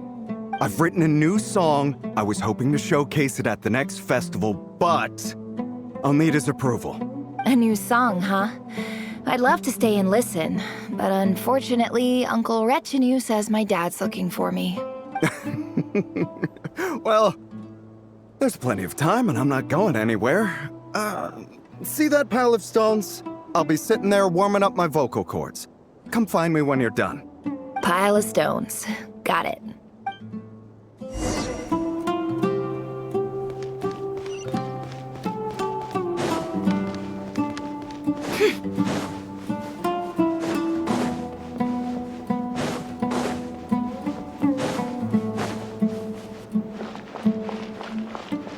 Hi, Dad. Uncle Retinue said you were looking for me. Ah, there's my little princess. If you'd gotten back just a little sooner, you could have shared the spoils of war with me. Spoils of war? Who were you fighting against, Dad? It was just a figure of speech. The aftermath of a sandstorm is no time to be waging war. I was talking about our war against thirst. I went out to fix our water supply problem, and now I'm back. Which means... We have a well again! That's right. I found a new one and brought back as much water as I could carry. It should last us for a good while. If it wasn't for these blasted sandstorms, our wells wouldn't be caving in. You wouldn't be spending all your time out searching for new water sources. As the chief of our tribe, I'm supposed to be leading us out of hardship and poverty. You know how prosperous our ancestors were. I've told you all the stories. And look at us now. Squeezed into these hovels. No one would choose this, if it wasn't for the endless wars over the years. But things are looking up. I started working with some folks from the academia a few months back. They gave me some contacts in return for my assistance in the desert. So you're the academia's helper now? Special ambassador, they call it. Think of it as a partnership. It's nothing bad, okay? We've been isolated here in the desert for too long. Seeking opportunities elsewhere is the best thing for us, and the fastest way to progress. So, do you get anything good out of being a special ambassador? Of course. My luck's improving all the time. One day, I swear I'm gonna lead us out of this place. We'll find somewhere new. Somewhere better.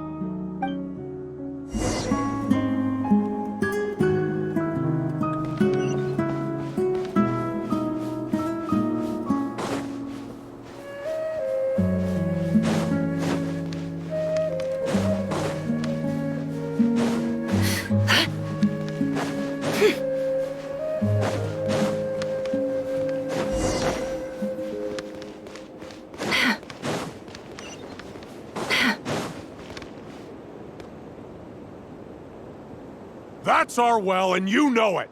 You stole from us. Well, you've gone from chief to thief, and now you have to face the consequences. Did you really think you could take our water without permission and get away with it? You're either brave, stupid, or both. And that special ambassador act? Yeah, nice try. We spoke to the academia. They said it was all news to them. You're a liar and a cheat!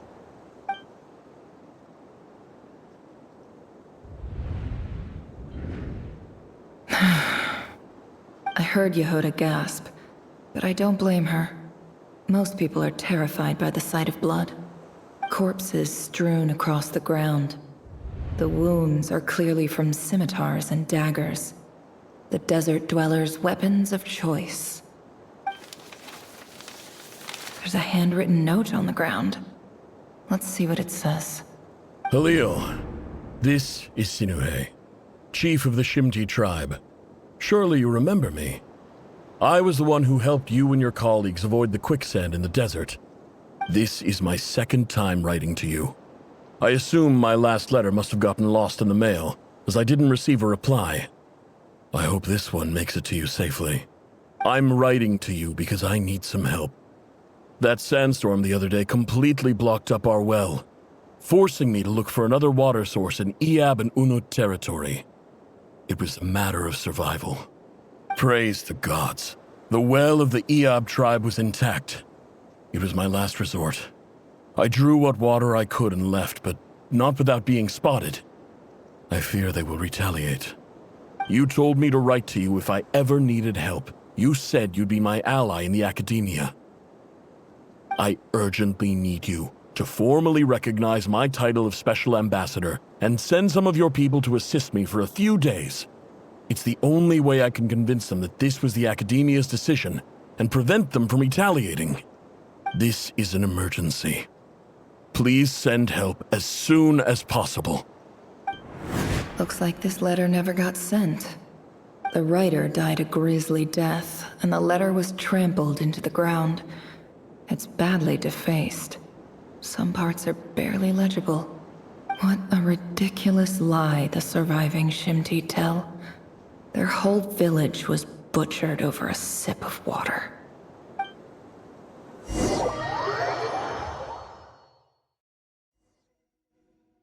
Ah, officer. Welcome. Welcome to our humble village. I thought you would at least have the courtesy to provide some respectable libations. This is the finest wine Aru village has to offer. I promise.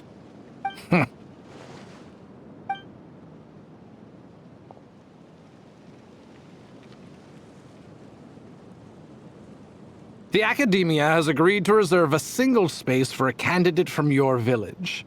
But I remain skeptical of this entire endeavor. I highly doubt anyone in this desert possesses serious academic potential. Please, have faith. If not in us, then in our god. The child we found shows great promise. I beg you, take her away from this place. Give her a chance. Don't let her talent go to waste. I don't recognize her. New arrival? She showed up here a few days ago and we took her in. She's a really bright kid. Please help. I'm begging you. So, where are you from? Nowhere special. Just a sand dune. What about the rest of your family? How many of you are there? Just the one. It's only you? Correct. So, no brothers, no sisters, no mother or father? Any who have slept on a bed of sand, I call my brothers and my sisters. Apart from that, I have no family. All right. Get over here. Sign your name on the form.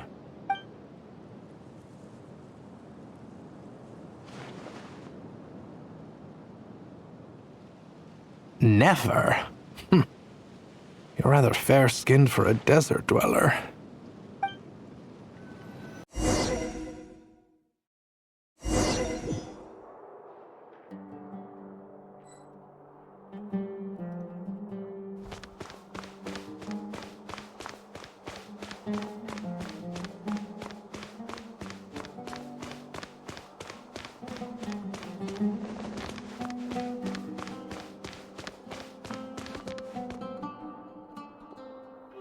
Nefer, this term's assignments have been issued already.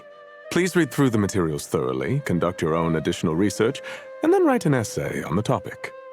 Yes, Professor, I'm aware. I just had a couple more questions I wanted to get your perspective on. Oh? Please ask away. Well, I saw the other students' problem sheets, and I couldn't help but notice that my assignment is much easier than theirs. Do you really think I'm a weak student? A weak student? Goodness, no. Quite the opposite. You have a sharp mind. Almost too sharp. I think what you're saying is, a weak student wouldn't have noticed the discrepancy. And if they did, they certainly wouldn't complain about the lighter workload. You see, sharp as they come. You see things the way they are. And I'm sure you know why they're like that. Because of where I come from. Because I'm different. I'm sorry, Nefer. I don't like it any more than you do. It's just... Anyway, you said you had a couple of questions? What's the other one? I wanted to check. If someone sent me a letter to the Academia, where do I go to collect it? Ah, your family wrote to you. As long as they put your name on the envelope, someone should hand it right to you. Not exactly. It's not even a recent letter. I was just curious where the mail would end up if no one collects it. The House of Dana, I expect. I know there's a box for unclaimed mail somewhere in there, probably sitting on a shelf. Whatever you're looking for, that'd be the place to start. Okay, got it. Thank you, Professor. Oh, don't mention it. Honestly, I feel like I failed you. I'm supposed to be your teacher, but I haven't taught you anything. Hey, don't say that. You're a great teacher, and you do your best for all your students. But the rules are the rules. You're not allowed to teach students like me. It's not just the Academia either. The whole world bends over backwards for the successful, and leaves the losers to suffer and die. Oh, my dear child. Don't tell me you've given up on life already. I haven't. I just think that if you want to make it in this world, you have to find a way to become successful.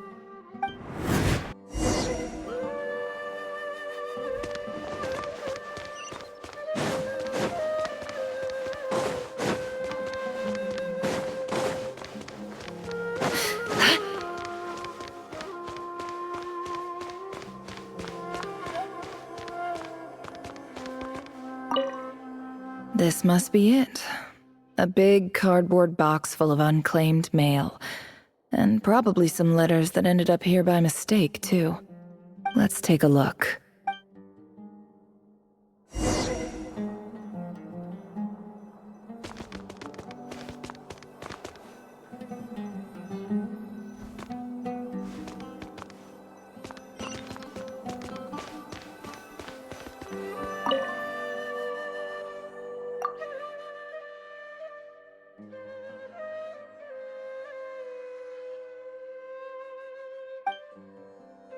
A dilapidation survey from Port Ormos. Looks like it's from a Core of 30 representative. What a strange thought. A bunch of mercs losing sleep over rundown buildings. This one was never even opened. I guess the recipient didn't care what the Core of 30 had to say about anything. Who was it addressed to? I don't recognize the name. But it must have been a Ksharawar professor. This one is addressed to the Amorta Sage. The title is Changes Observed in Satyavada Life Symptoms. Why do all these letters read like full-blown dissertations?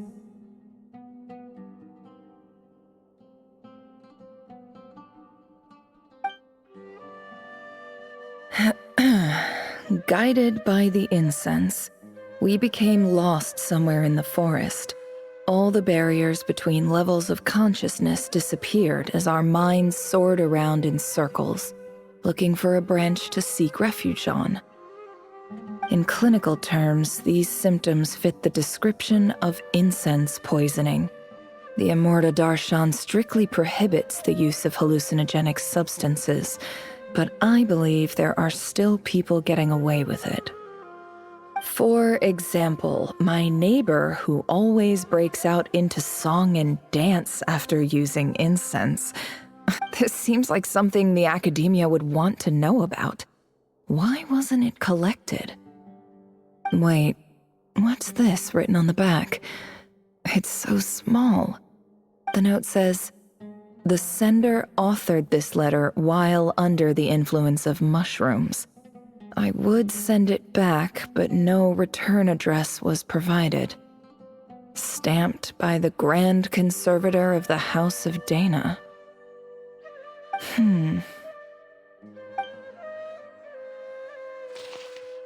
This next one is addressed to Grand Sage Azar? A few words of protest regarding recent changes in Sumeru's educational policy. In recent years, the academia has taken on a small number of students from the desert region, as per the policy to this effect. However, it appears to me that these students have not, in fact, been provided with educational opportunities that are, in any meaningful sense, equal to those enjoyed by their peers, as well as receiving dumbed-down assignments and perfunctory tutoring. They do not even have full access to the Akasha system. Education is the fundamental purpose of this institution, which should go without saying in a nation whose founding virtues are knowledge and wisdom. I ask you, is the lip service we pay to the policy of education for desert students truly the standard of pedagogy to which the academia aspires? As Grand Sage, policy decisions are your prerogative, but do not forget your roots. You and I were once students too, as was everyone else in this institution. I do hope you will give some serious attention to this matter. I encourage you to discuss issues like this with myself and others, and listen to some alternative opinions. Great letter. Shame it didn't get to where it needed to go. And the sender is... Huh? Sage Cyrus of Spontamod. I didn't realize anyone else even knew how bad students like me have it in this place. So this is where letters from the Sage of Spontamod end up? Nice one, Grand Sage. Really enlightened leadership. Whatever. This isn't what I came here for. Moving on. I'm not exactly holding out hope that a letter sent from the desert would even make it here. But if it did, where else would it end up if not in this box? I can't believe how much discarded mail there is. Must have been years since someone last went through it all. And this is just one box. The whole House of Dana is boxes on shelves. I don't believe for 1 second that any human being has sat down and read through all the documents in this place. Who has that much free time on their hands? Wait, could this be it?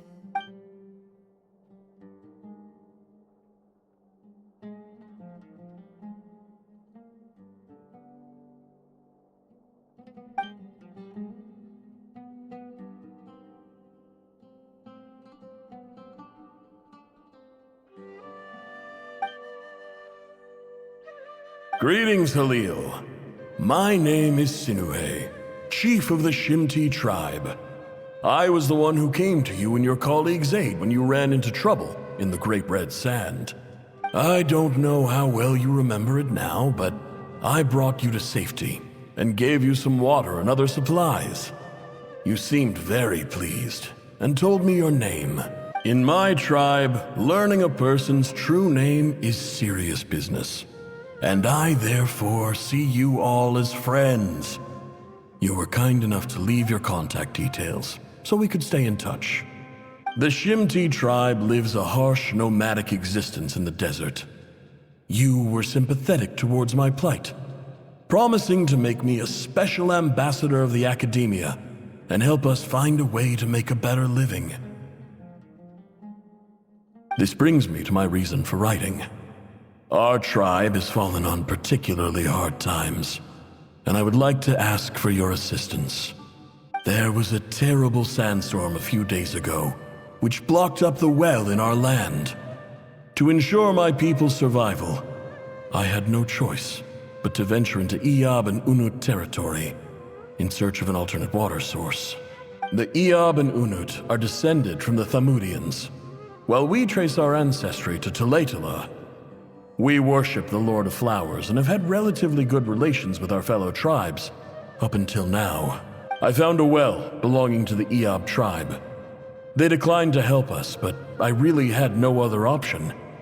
so I took some water to keep me and my tribe alive. My actions are certain to incur their wrath. When we met, you assured me that you would be my ally in the academia. I would like to take you up on that offer, because I really need your help. I wonder if you could send an academia representative to meet with me. That aside, the last time you were here, you mentioned that the academia had started accepting students from the desert, and I told you a little about my daughter, Nefer.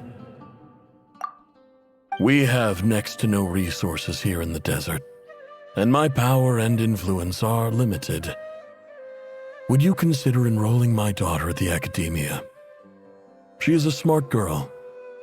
I know she won't disappoint you. From the outset, the academia never took you seriously. Those things they promised were just empty words. I doubt they even remember the name Sinuhe. And you were so emphatic that your luck had finally changed for the better. You swore you'd lead us to a better place one day. You spoke with such conviction, like you were the most powerful chief in the whole desert. You liar. You lied about everything. You promised the world and delivered on none of it. And who fell for it? Just me, by the looks of it. Despite your best efforts. Which makes you a pathetic liar. You weren't even any good at it. I think I'll take over from here. Let me show you how it's done.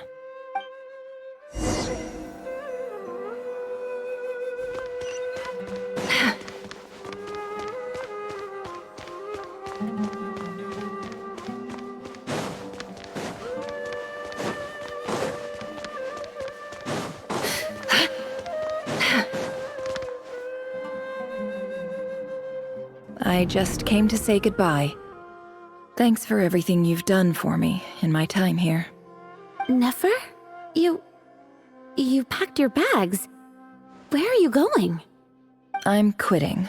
Something's come up in my hometown. Gonna head back and deal with it. Huh? But this was a hard-won opportunity for you. You know that better than I do. It was. But it doesn't matter. I have more important things to deal with, and they can't wait. Oh, and I didn't want to overfill my bags, so I left some incense on your desk. What's wrong? I thought you liked incense. Although, I did read somewhere in the House of Dana that it has hallucinogenic effects. Don't use it all at once, all right? Isn't this the stuff you brought from your hometown? You're just letting me have it? But you said it's a rare and valuable commodity. Yeah, about that. I lied. It's not rare at all. There's this bunch of ruins near my hometown that are practically overgrown with this plant. It's not worth much. Keep it, it's fine. But Nefer... All right, that's all from me. You take care.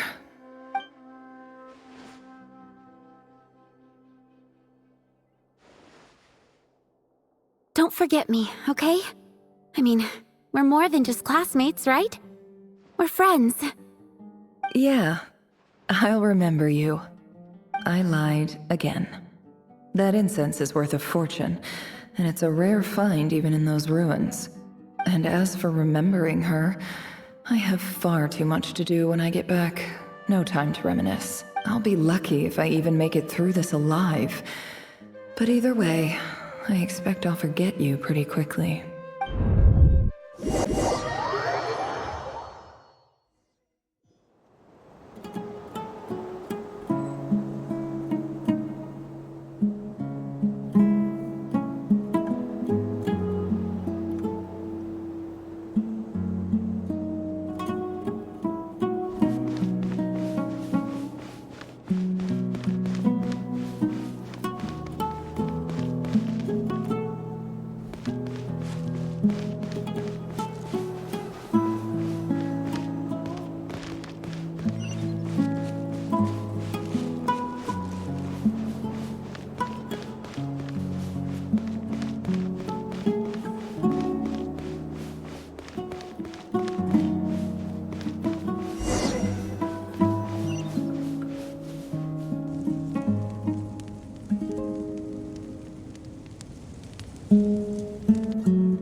pleasure to meet you, Mr. Arif. So, what does the Academia want? Since they've sent their special ambassador, I assume there's a big business deal to be made. If not, I'd be very disappointed. Please, sir, lower your blade. You're lucky I'm the one they sent. Not all special ambassadors share my admiration for the Eab people. The ever-shifting balance of power in the desert reduced the once great civilizations of this region to rubble and sand. But the story of the Eab has a very different trajectory. Others grew weak, but you grew strong, beginning in obscurity and moving to prosperity. You're the only ones who defied the trend. Huh. So, you do know who you're dealing with? This well is the perfect symbol of your strength, is it not? It used to belong to the Unut, but it looks like you have control over it now. You're not wrong. But I'm sure you didn't come all this way just to flatter us. Of course not. I came to bring you some very good news. Some information that recently came to light, which might just be your ticket to freedom. Records uncovered by the Vahumana Darshan show that a certain well currently under Eab control is built on top of some ancient ruins. These ruins are of great archaeological interest to the Academia. I checked the map carefully on my way over here, and I'm confident that this is the well in question. The Academia is offering 50 million mora in return for excavation rights. 50 million? No, wait. If these ruins are as important as you say, 50 million's a little low, don't you think? Don't get greedy, Eab. We know far more than you think. We know that you seized this well by force. Wasn't that the first step in your rise to power? To drive away the Unut and steal their water supply? So what if it was?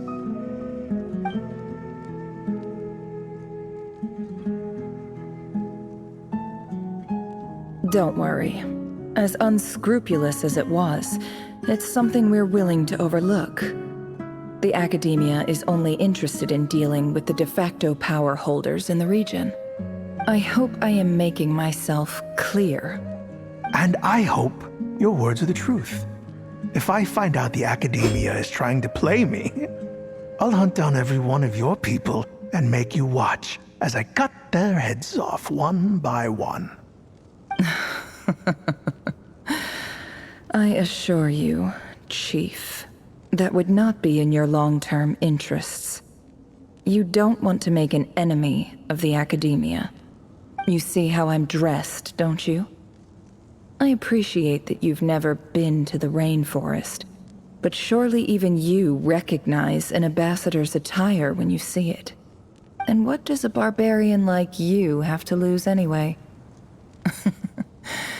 You really think the Sumeru Academia would bother to come all this way just to lie to you? We have more important things to worry about. All right, I take your point. The Academia is the highest authority in the land. I'm sure you're trustworthy people. In that case, we have a deal. We will sell you the excavation rights.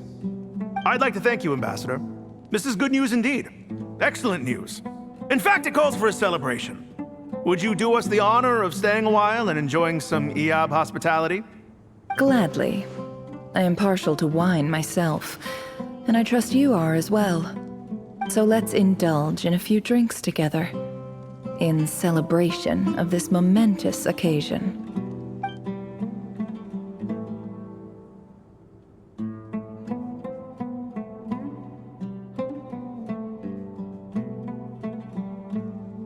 Chief! Chief, it's an emergency! It's the Unut. They've taken the well. What? Well, don't just stand there. Take it back. Yes, Chief. I have every confidence in the Eab's military superiority, and yet... Well, what is it? The Unut's response was alarmingly fast. The day after we reach a deal, they seize the well. This can't be a coincidence. Perhaps there is a traitor in your midst. I don't think so. I am obliged to remind you, Chief, that the Academia will only deal with the de facto power holders. If you cannot regain control over the well, I'm afraid you won't see a single mora of that 50 million. No! Please, Ambassador, just give me some time. I swear the Unut will not get away with this. That well is ours, and so is the mora. Glad to hear it. I will wait here for an update. If there is a traitor, I will find them. In the meantime, make yourself at home. I'll report back as soon as I have an update. Much obliged. Wow. All it took was a few words and I've got him wrapped around my finger. What an amazing feeling. So, in summary, Ambassador, the Academia would rather negotiate with our tribe instead of the Eab, yes? The Eab are ruthless murderers who don't listen to reason. And now they have the gall to interfere in our research projects in the desert region. So let me ask you, Chief. If you were the Academia, what would you do? Kill them all, of course. Precisely. The Academia does not tolerate those who stand in our way. The Eab have held back our academic pursuits for too long, and our patience is wearing thin. At the same time, there is simply no way that the Academia can be seen to be intervening in desert affairs. I'm sure you understand where I'm coming from. We have our own rules out here. If the rainforest dwellers raised arms against a desert tribe, it'd start a bloody war. Right. We can't confront them ourselves, but we can support their enemies. The Unut have always had strained relations with the Eab, which makes you our natural allies. Natural allies. Weren't the Eab your allies once? You were quick to send them after us to protect your interests back when we stole that water. And now look at you. You're at each other's throats. Let me be clear. The Academia wishes to collaborate with the legally recognized rulers of the desert in this matter. We are asking for excavation rights to that well, and our offer is 50 million mora. Say no more. I believe we have an understanding. Good. Then I suggest you get to work. Get us access to that well, and the mora's yours. You see, Dad? Lying is easy when you know how. People will believe anything.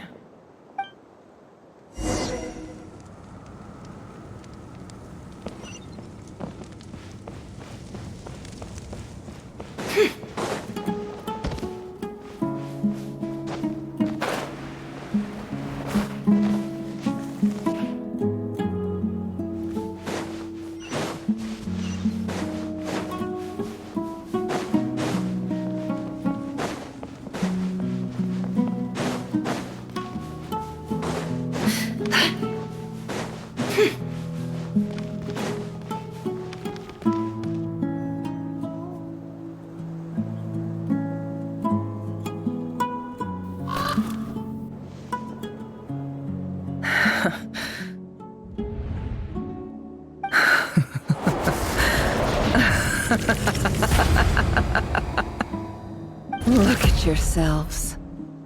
You may be vile, savage monsters, but your butchered bodies bleed like any others. You're no different. You're nothing special at all.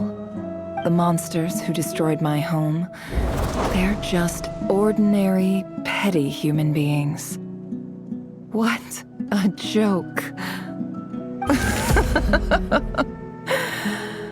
I think we're even now. Maybe I've even done the desert a favor. It's a better place without all these people around. Oh, Sinuhe, my gullible fool of a father. Perhaps if you'd been as ruthless as I was today, our tribespeople would still be alive. In this dog-eat-dog world, a chief needs to be tough to survive. But you couldn't do what had to be done.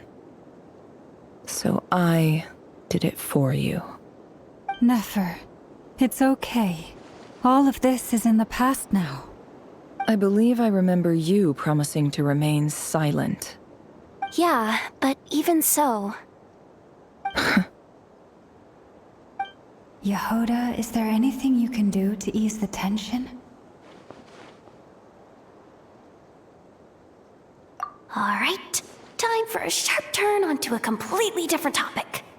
So, anyway, that's enough of that. When are we getting out of this place? Feels like we've been walking forever. I'm getting pretty tired. Oh, Alma, you tired? Yes. If we can find somewhere to sit down, I could certainly do with a rest. It's not far now. There should be a temple just up ahead.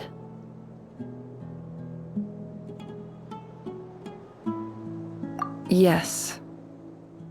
Really? A temple? That's where this story ends? I guess that's how things go in the desert. Desert dwellers can never escape their destiny. Or so everyone says. I never wanted to believe it, but looking back now, I'm as desert as they come. You mentioned a temple. What's waiting for us there? My biggest trade secret of all. Ah.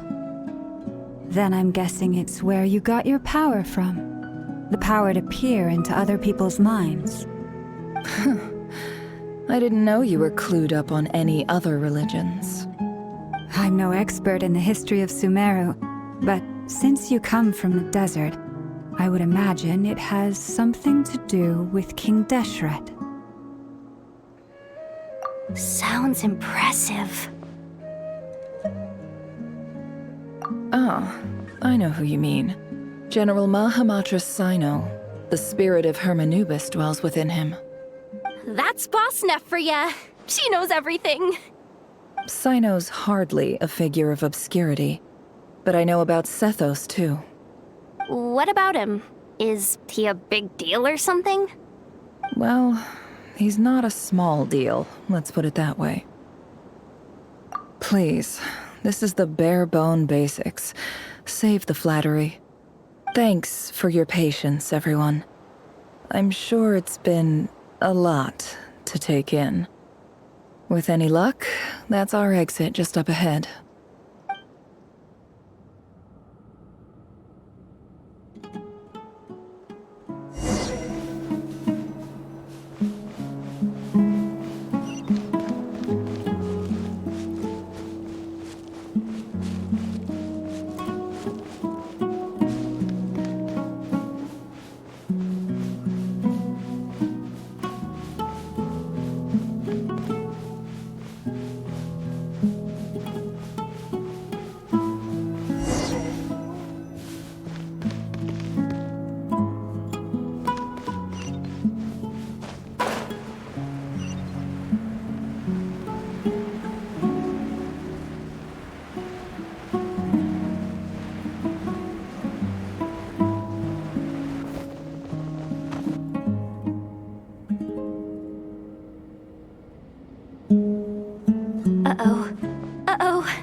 I'm totally out of my depth here.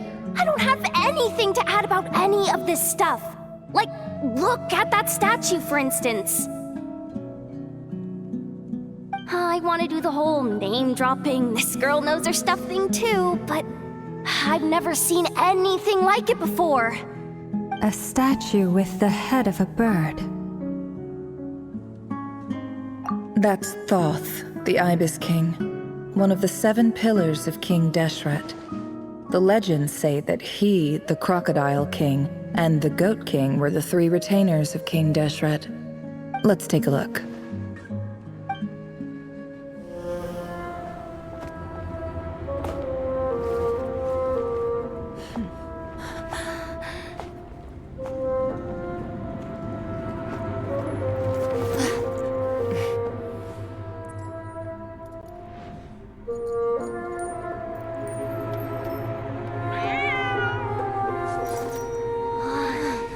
It's just Ashru. So, all is well?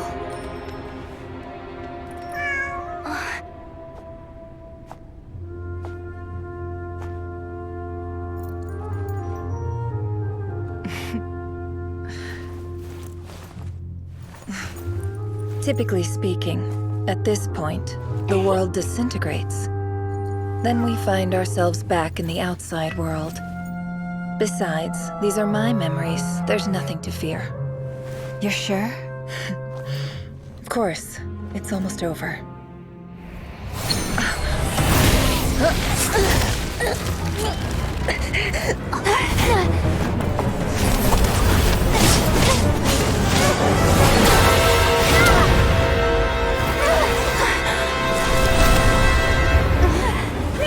Hold on!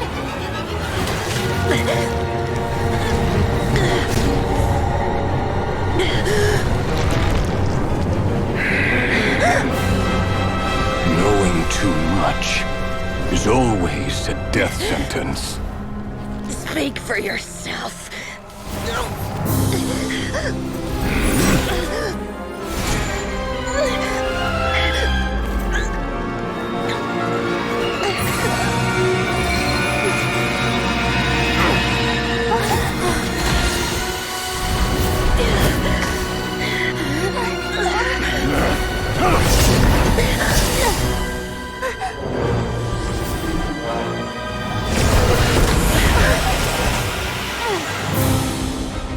How repulsive.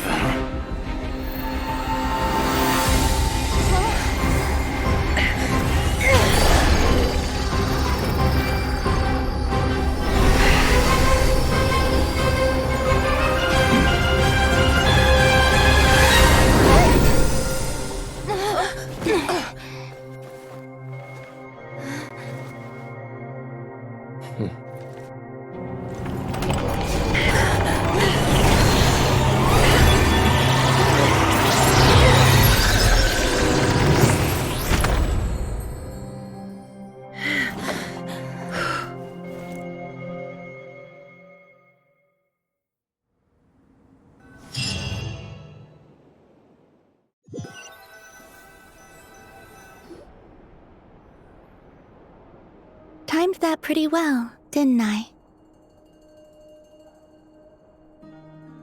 It's okay. I'm just glad no one was hurt. Paimon noticed you doing something too, Dainsleif. Were you helping get them out? Of course. When I asked Nefer to conduct this investigation, I was not naive to the dangers involved. I had a duty to ensure your safety. Good to know your sense of justice is still intact after all these years. I take that to mean that you saw the truth. That comes as a great relief. I certainly did. And thanks to your help, I also managed to trap Rerir inside the chess set. Whoa, really? How'd you manage that? Well, to be honest, I sensed that something was wrong long before we made it to the temple. By using this fragment to probe into Rerir's past, well, the monster formerly known as Rerir, it seems I alerted him. I was tracking him, then he caught on and started tracking me too. Can't say I'm surprised. But how did he track you through your thoughts alone? That shouldn't be possible. Rerir was a secret agent who reported directly to the Vinster King. He is an expert at finding a trail and hunting down his pursuers. No wonder.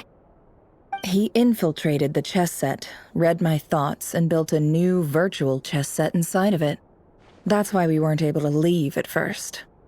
Speaking of your chess set, it's quite a remarkable item. Would I be right in thinking you have some connection to King Deshret? You overestimate me. I only have a connection with one of his underlings, the Ibis King. You all saw how this came to be. A long time ago, the Iab massacred my tribe, the Shimti, in our home village. A few years later, I enrolled in the academia, where some new information came to light.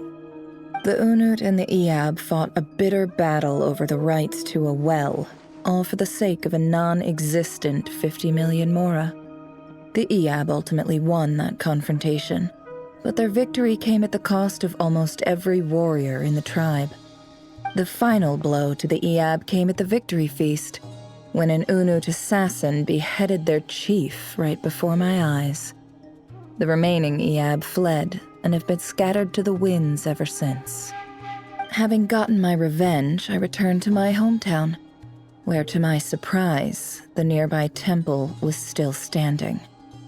There it was, seemingly immune to the relentless hostility of the desert, while my tribal home lay in ruins.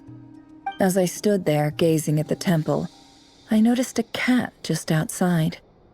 This cat, as it turned out, was home to the spirit of the Ibis King. He led me to a gate deep inside the temple, and there he made a deal with me. This chess set is my gift from the Ibis King. The chessboard within is made to the same specifications as the one in the mausoleum of King Deshret, and represents his power of piercing analysis. With this chessboard in its container, I gained a certain ability to perceive hidden secrets. Now, you could conclude that the Ibis King simply wanted to give the people of this world the power to seek the truth, but I don't believe that's the full story. Every god plays favorites. Their hearts are as fickle as any human's, full of secrets, perversions, egotistical tendencies. But precious few gods are willing to admit this. It is the same with all powerful forces, including fate itself. Their gaze falls preferentially upon a select few. As you rightly point out, this is an act of favoritism. If you're alluding to the Abyss, then yes, I agree. Gather the others. It's time to share everything I've learned.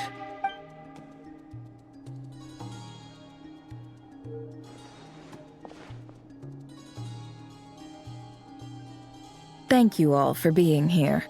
As promised, I did some further investigating into the Reicher of Solnari's background. I am pleased to report that the investigation has been most fruitful indeed. The Reicher of Solnari, real name Rerir, was once a Khanrian subject who served the Vinster King. I will now share the important details of his story. Please save any questions or comments for the end.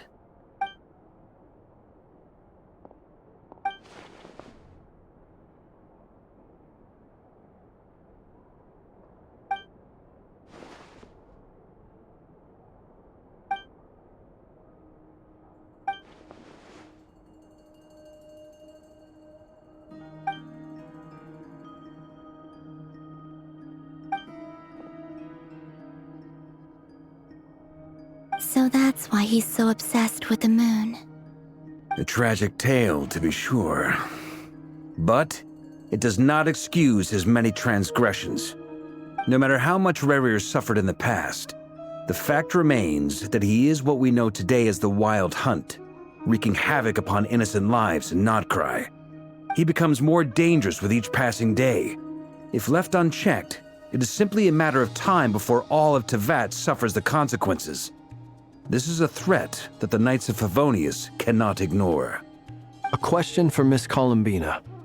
Forgive me if this is presumptuous, but have you ever seen the spatial gateway that appeared in Rerir's memory? Never. But I have heard stories of something called the Moon Gate, and this seems to fit the description. Miss Lauma, any thoughts on this? In the lore of the Frost Moon Scions, the moon is believed to hold many secrets. Some sources speak of ancient knowledge, others of a gateway to the unknown. The term Moon Gate is one I have heard before. But as is the case with all of our legends, there are no records of any first-hand witnesses. We cannot know whether it truly exists. Then back to Miss Columbina. As a moon goddess yourself, do you have some idea of where the Moon Gate leads to? Not at this stage, sorry. I do hold the power of the Frost Moon, and my strength is recovering well. I can sense that the gate would open at my command, but...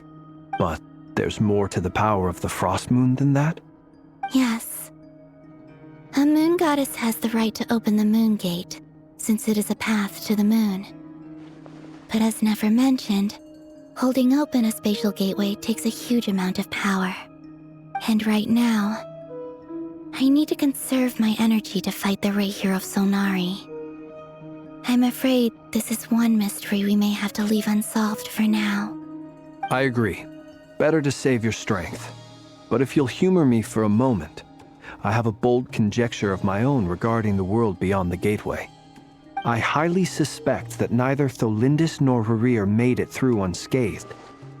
The evidence pointing to this is the fact that the Rahier of Solnari exists in the form of countless fragments.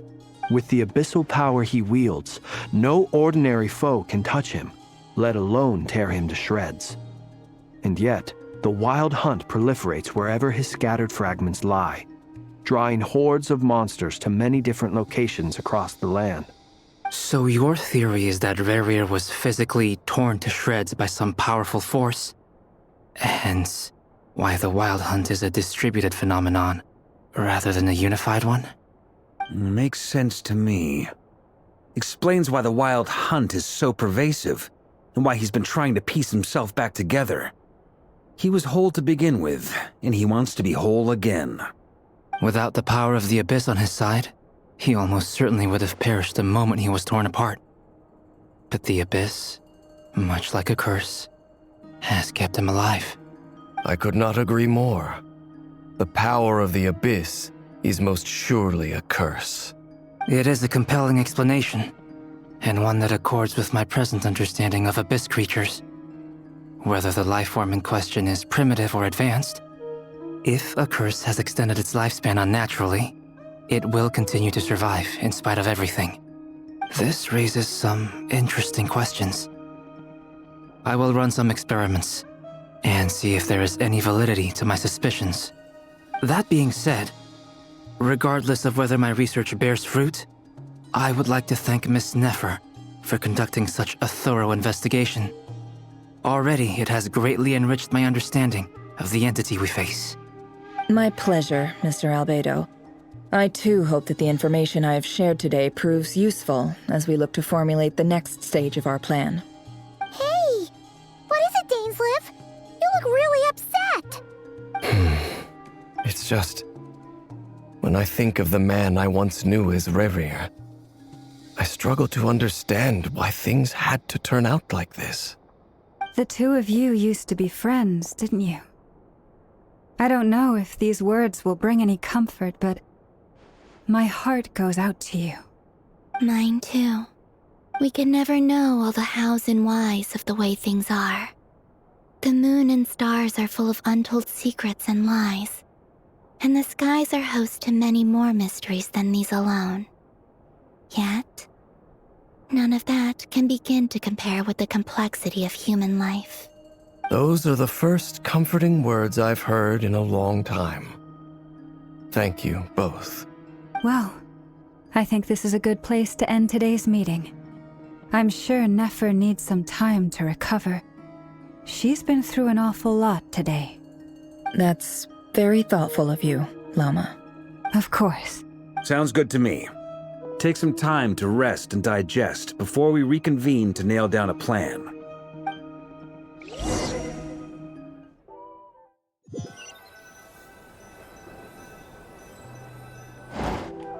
Hey, is this a bad time? Hope I didn't kill the conversation.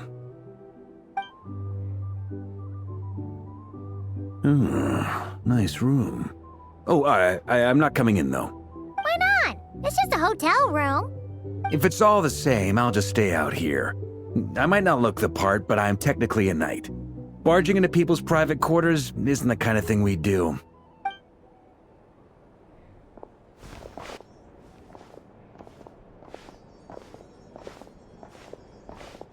Anyway, Nefer went back to the curatorium to get some rest. But before she left, she shared some things with me that I thought you should be aware of. Firstly, although she managed to trap the Raker of Solnari inside her chess set, there's no guarantee that the power of the Ibis King is any match for one of the 5 sinners. Their powers are beyond our comprehension.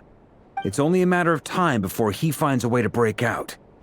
We have to come up with a plan and take care of him before that happens.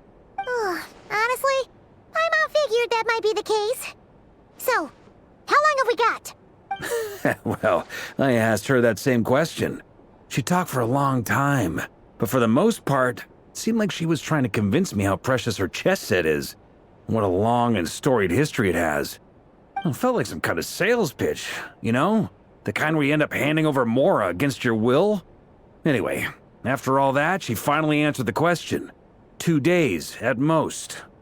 2 days? Holy moly! Can we even recruit enough help in that time? That remains to be seen. Which brings me to the second issue. Dainsleif is obviously conflicted about this whole thing. But given how little time we have, there's no way we can pull this off without his help. You have some history with him, right? Do you think maybe you could talk to him for us? Great. I appreciate it. All right, on to item 3. So, Albedo, Durin, and I put our heads together and came up with a plan. Can't promise it's gonna work yet, but at least it's a start.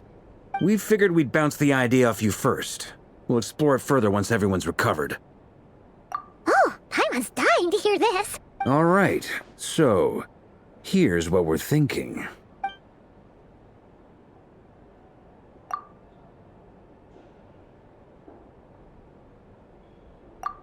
We felt a little uneasy about roping you into this. I mean, firstly, you're not locals, and secondly, none of us are your boss. You're well within your rights to refuse if you so choose.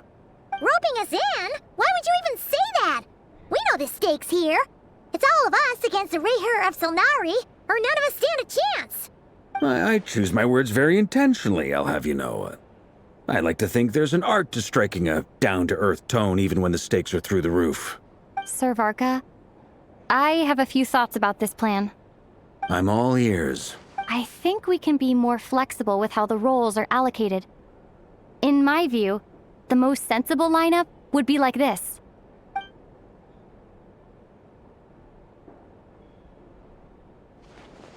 I see your point, yeah. But if that's how we're going to approach this, you'd better make sure you're ready. To be clear, I don't doubt your abilities. Far from it. I just want to make sure. Are you really willing to take all this on? I want to do everything within my power. The Rayher of Solnari is a truly fearsome opponent, and if I do my part, it'll greatly reduce the risk for everyone else involved. Well, that tracks with what I've heard. Jean's mentioned in her letters that you're so diligent it's almost abnormal. As in, most people weigh up the risks and rewards in situations like this. But you seem to just march towards danger without a moment's hesitation. Of course, everyone appreciates a fearless pioneer. But all that aside, I'm the Grand Master of the Knights of Favonius, and you're our honorary knight. I want to make sure your courage doesn't come at the expense of your safety. Thank you, Sir Varka.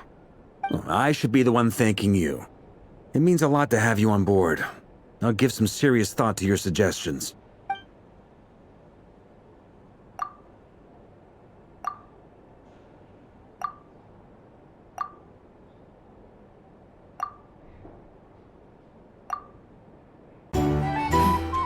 This is a thorough plan, but I do have one last question before we take action.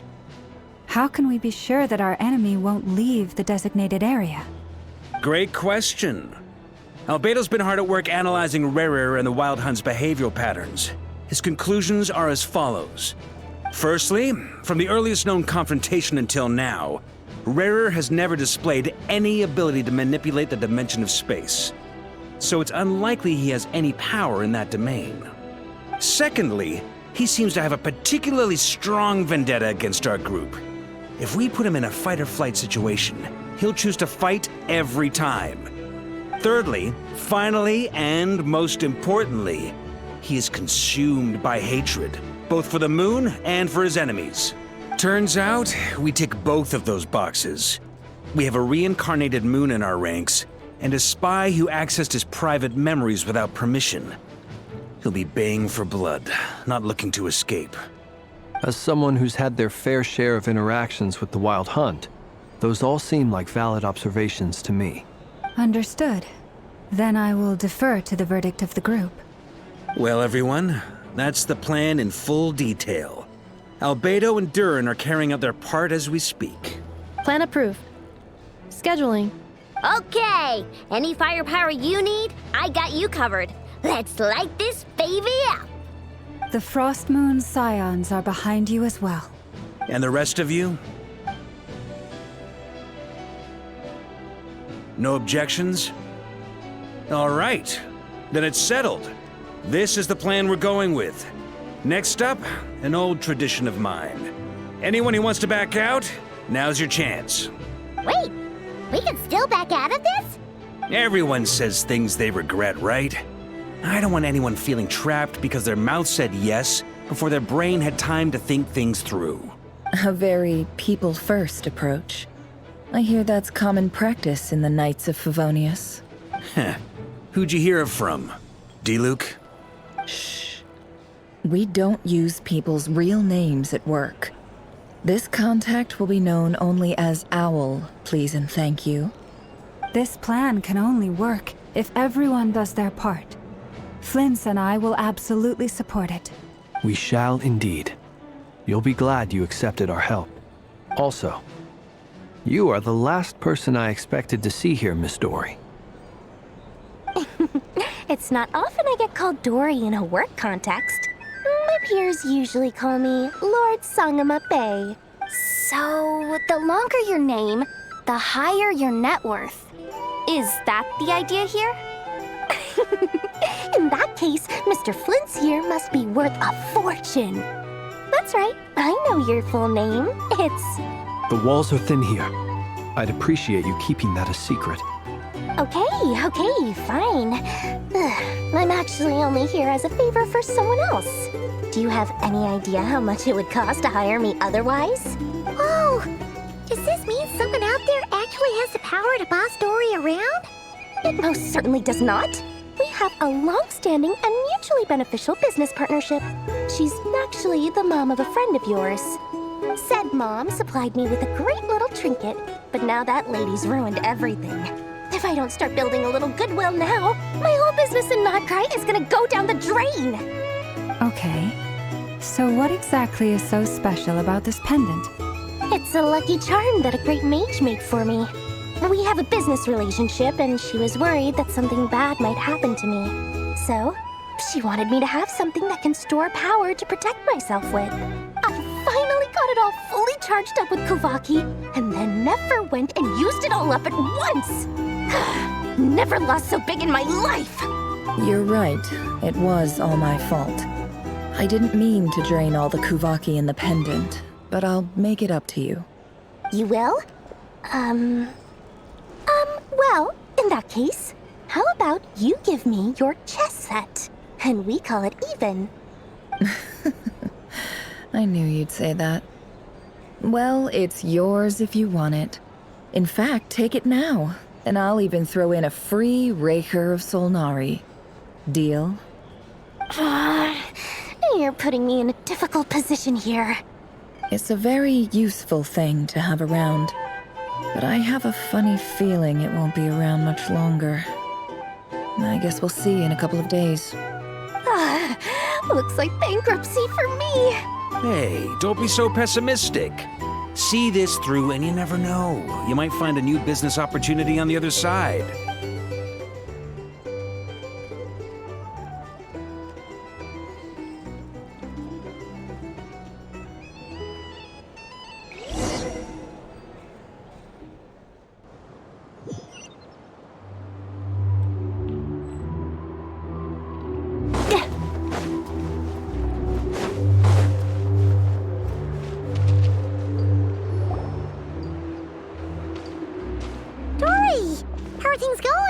Feeling ready? Oh, I was born ready. We only have 2 days. You think Lord Sangama Bay would let an opportunity like this slip by? Don't forget, when something's in high demand, the people with the goods on hand get to charge the highest price of all. Even higher than the sellers taking advance orders. Ta-da! See? It's right here. Ah, it's so pretty. Did you make it? No, I have a supplier. We go way back. Also, he made me a very attractive offer. Aha! No wonder you were talking about Lucky Charms at the meeting. You've been getting Kaveh to make them for you. That's not the full story. It actually started a while back as a project between me and the Dendro Archon. Mage Alice once warned me that this world won't stay safe forever. There may come a day when everyone faces a great crisis. I passed this on to the Dendro Archon, and she secretly brought together a research team made up of Sumeru's top scholars to invent a technology that could keep people safe. I won't go into the details because it's all very complicated, but if you want to know more, you can ask the Dendro Archon about it sometime. Anyway, point being, it was the Dendro Archon who asked Kaveh to build this little contraption. As one of the top Kasharawar talents, he was the obvious choice. Took him long enough. He stressed over it for ages. Must have gone through at least a dozen designs before producing a final product. But that's Kaveh for you. Marak delivered it to me a couple of days ago, along with a letter from Kaveh. Could I ask why I'm sending this technology to you? And what's your proposed use case? Has it been approved by the relevant authorities? So nosy. My fault for sending him the research permit to begin with. Surely Nahida must have told him you were involved in this project. He was probably just nervous because you're always so secretive about your business. Could be. Anyway, I just replied, let's hope there never has to be a use case, because it would involve grave danger. Fair enough. But it sounds like he was just being cautious. He probably felt responsible as the one who made it. Or maybe he was asking as a favor for his housemate. He's done that before. Not sure why, though. His housemate doesn't seem to really care that much about this kind of stuff. Either way, all's well that ends well. I'm just glad to finally have my hands on the product. I wouldn't want to be without it, given the potential dangers that lie ahead. Huh? What does that look mean? Paimon's just super surprised. This must be the first time we've ever seen you actually get serious about something. Well, a long time ago, I made a promise to myself. I promised that I was gonna live every day of my life with a big beaming smile. Obviously, Mora plays a big part in that. But there are always gonna be times in life when you have to give something back. That could mean paying back a debt, returning a favor, or showing some kindness. Alice has been a huge help to me over the years. She was the first investor I ever had. And I want my investors to know that Lord Sangama Bay is the best in the business. And more than that, no one knows what the future will bring. Whatever happens, I want to make sure the Dendro Archon and all of Sumeru is prepared to face whatever comes. Oh, that? I was just making sure Nefer and I are square. Don't be thinking it was some sort of benevolent act. I'm no saint, so don't treat me like something I'm not. My priority is doing the business that I want to do, so long as my conscience lets me, but it usually does. That's the Lord Sangama Bay business model. All right, if you say so. I do say so, and that's the whole point. I'm a businesswoman. Don't go trying to figure out what kind of person I am. You'll exhaust yourself. Much easier for everyone involved if you just take my word for it. Oh, and could you two help me get this stuff where it needs to be? Thanks so much. You're my favorite assistants.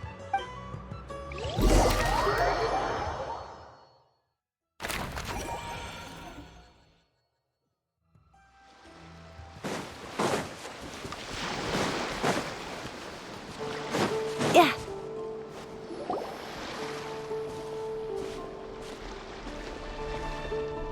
Traveler, Paimon, it's good to see you. Everything going smoothly over here? Sort of. As you're probably aware, Varka, Diren, and I captured some abyssal creatures from the Wild Hunt. Per the plan, we dissected and analyzed some samples of these creatures. The process went very smoothly. The findings, however, come with some troubling implications. What? You can actually dissect the Wild Hunt? That depends on your definition of Wild Hunt and dissection. Harmless, lifeless. These words are accurate descriptions. The Wild Hunt is an interesting phenomenon. In and of itself, it doesn't seem to possess anything akin to a human personality. But taken as a collective, the medium through which the Wild Hunt is summoned does appear to have a soul. Master griped a lot about the wise Horoptetyr, and seemed somewhat fascinated with the Faded Elegy. But she barely mentioned Rerir at all. I don't think that was because of his lower social standing, though. Anyway, it's a pity. I should like to hear her thoughts on the nature of the lifeform he has become today. It's a strange mix. The furious energy of an abyssal being channeled through a fractured physical existence. A consequence of being torn apart by an unknown power.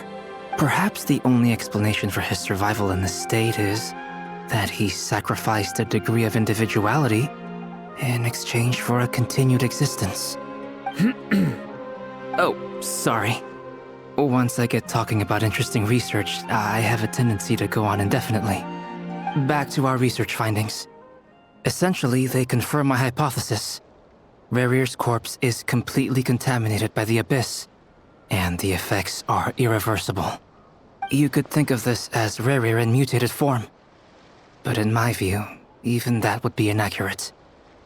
In reality, his whole being has been consumed by the Abyss. In other words, he is now nothing more than a manifestation of abyssal power. Unfortunately, at present, we have no means of completely eradicating abyssal power. Hence, we cannot fundamentally destroy the Reir of Solnari either. Oh, that's terrible news! So, that's it? We can't defeat him? Not even if we get the power of the Three Moons? Miss Columbina's situation is a difficult one. She can never achieve wholeness when the world does not accept her presence. It's as if her creator banished her to a place she can never be accepted. It means she spends most of her energy just on her own survival. Given the circumstances, it's only natural to despair. But we must see this plan through to the end. Time to kick off the backup plan. Oh, Paimon almost forgot! This is for you. Dory asked us to bring it. Ah, how wonderful. Well, thank you for making the trip. Durin and I will be heading off shortly. I'm sorry I won't be there to protect you in person this time. Please be careful. All right then. Stay safe.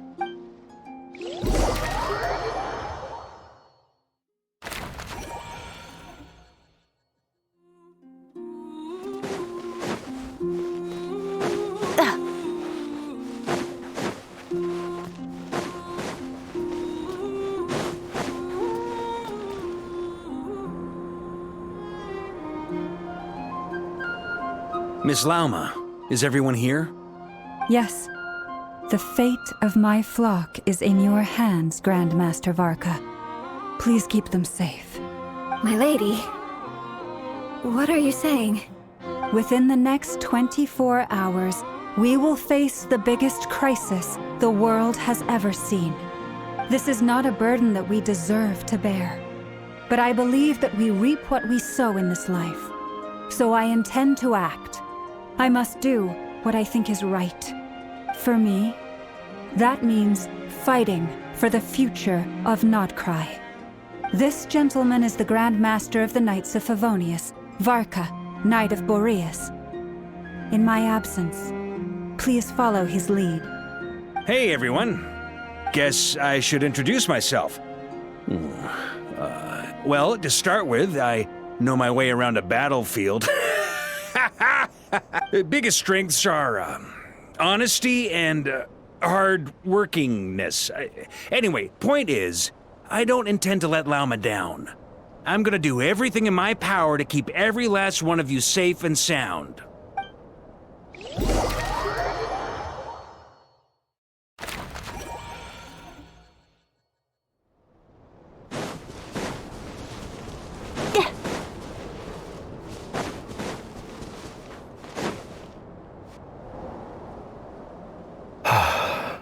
Something on your mind? Miss Columbina, was it? I believe that's how the others addressed you. That's right. Names are funny things. Have you always been called Dainsleif? Yes. I take it your own name has a more complicated history. I have a different relationship with names than other people. To be honest, I'm not even sure that Columbina is my name. At least, not in the same way that Dainsleif is yours. But it's what everyone calls me, and I go along with it. A lot of my life has been that way. I get so used to things that I forget to question why they are so. I never used to think much about where names come from, or what they mean to people. Maybe something's wrong with me. You're different from other people. I sensed it the first time we met. You're more perceptive than most. I'm sure your long life and rich range of experience explains that.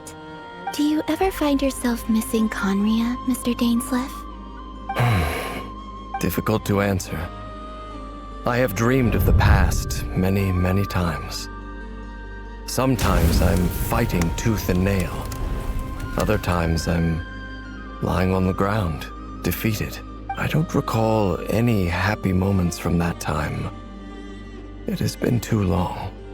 Is that because hatred survives longer than love and affection?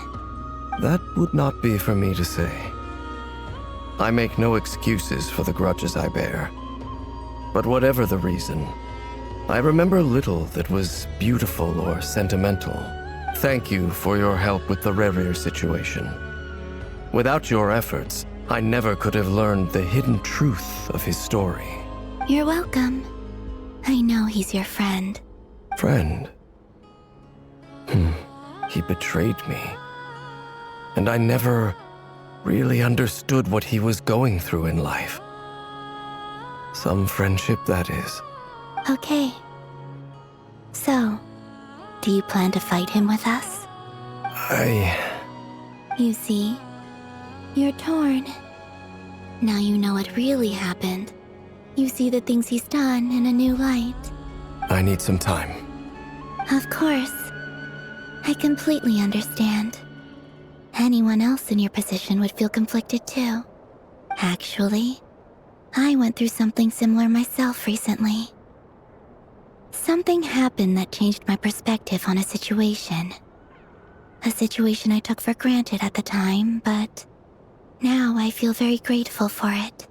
You mean the Harbingers who still support you, even though you've left the Fatui? Yes. I always thought they were only helping me because Harbingers are forced to work together. But then I abandoned them. A warrant was even put out for my arrest. And even now, they still support me. Which means I was wrong about them all along. Clearly, they view you as a friend. I feel a little guilty now. I regret not seeing her help for what it was, and not treasuring it. I see the guilt that you're feeling now, because I feel it too. Hopefully, talking about it will do us both some good. Have you noticed that the Traveler and Paimon are over there? I think they've been listening. Huh. Shall we say hello? Sure. Hello. Ah! They caught us!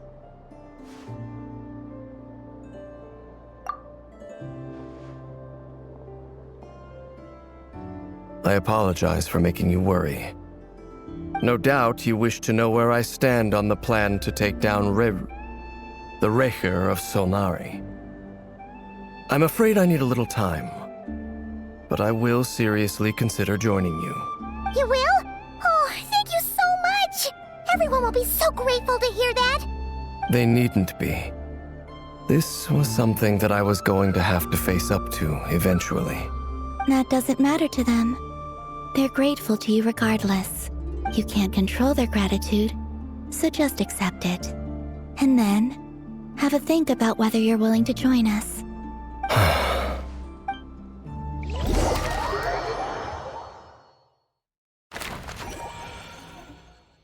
It's nearly showtime! Let's go rendezvous with the others. You know the place.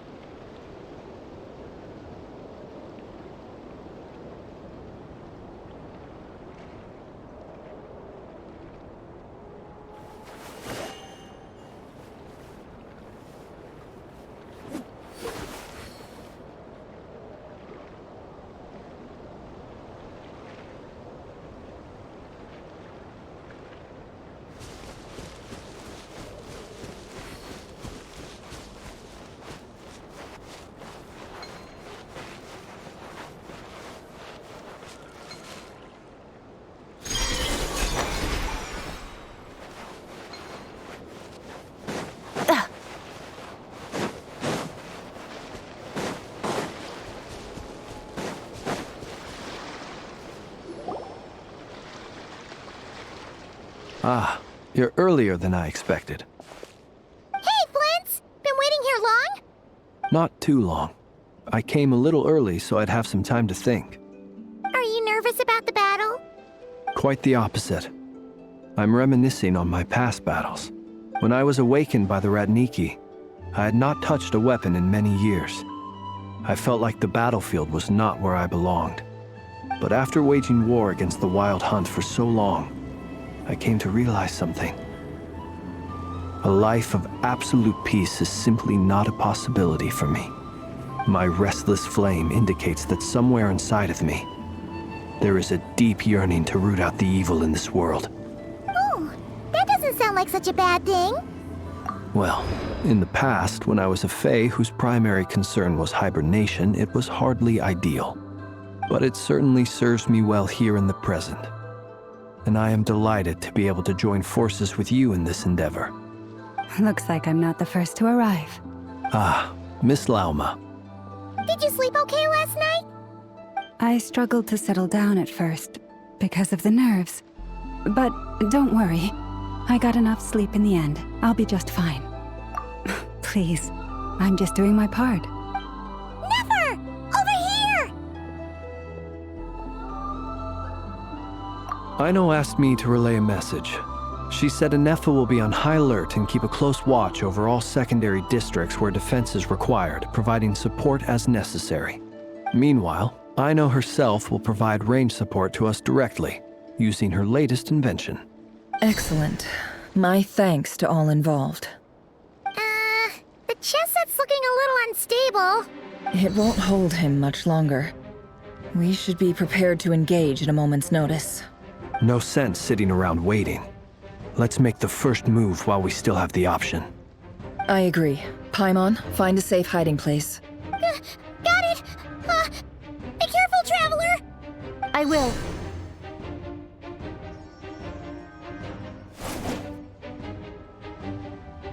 Everyone, take your positions as soon as the battle starts. Every ounce of strength we have in our bones, let us bring to this fight. Ready? Let's go. I've seen all your futile ploys before. You have become the authors of your own demise. I wouldn't be so sure about that. You are merely a moment of sport before I tear down the moon.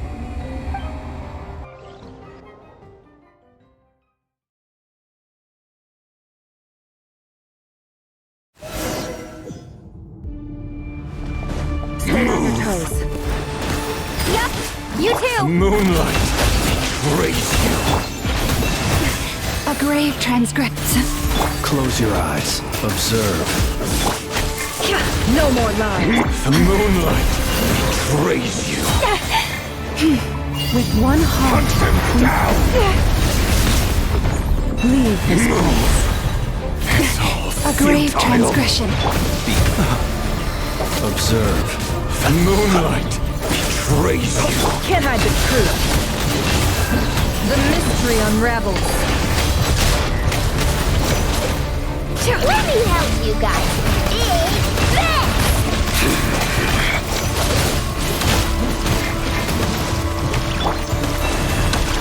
Be silent. Close your eyes. No more lies. Seek within. Moonlight. Pathetic. You poor love. Move. Be silent. Close your eyes. By the frost moon Futile. gold. How unfortunate. Can't hide the truth. Forest, protect. Be silent. Night falls. The moonlight betrays Close you. your Water jet! Move. The No more moonlight lies. betrays you. For the everlasting forest. A grave transgression. Move.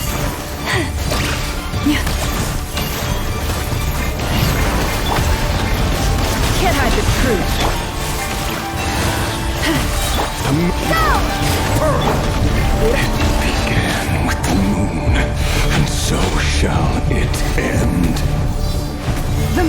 protect you.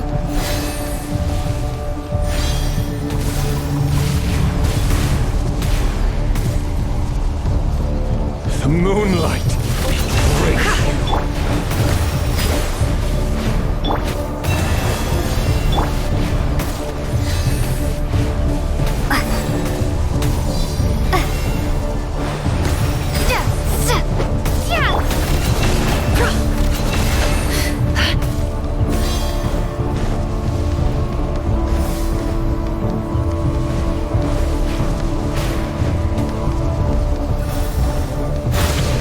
Can't hide the truth.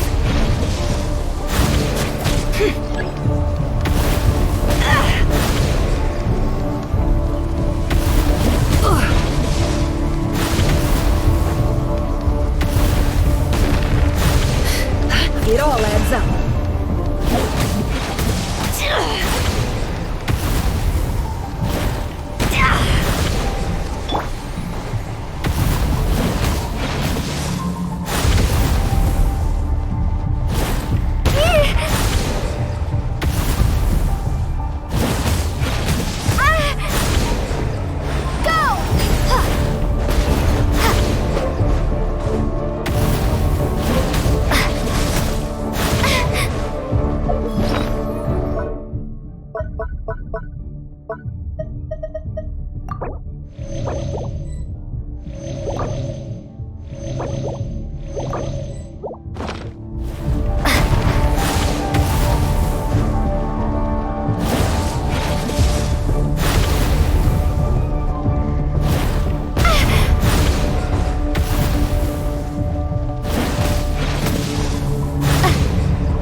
The moonlight betrays you.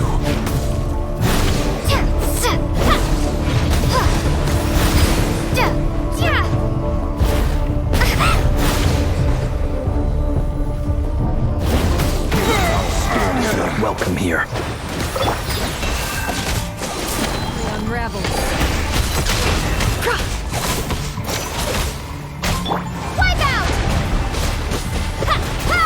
By the frost moon of old. Beware the creatures of the night. Observe. Futile. Steady now. Close your eyes. Are you quite finished? Can't hide the truth. It all adds up. Water jet! Futile. Seek within. No more lies. For the everlasting forest. Pathetic hunter. Stay your hand. Hunter down. Can't hide the truth. The moonlight Poor last land. betrays you. It's all futile.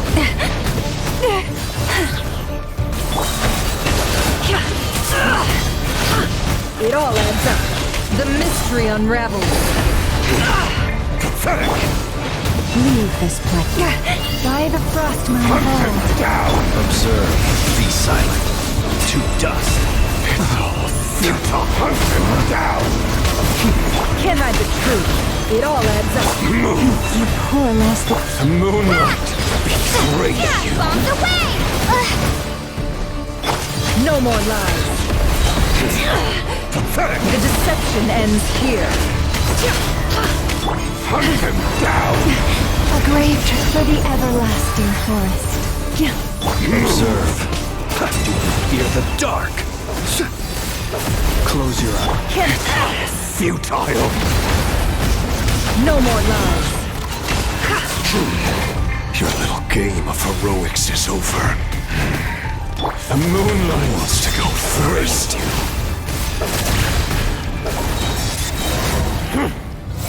Now, get out of my sight! No! We've been separated. You okay? Never! Where are the others? Stuck outside the barrier. I guess he really doesn't like us. I told you before, knowing too much is always a death sentence. Be careful what you wish for.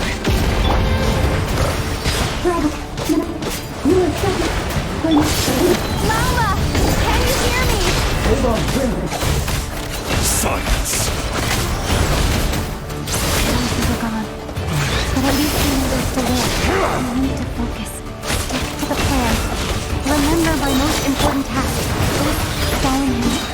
If I can stall him for long enough, the moment will come.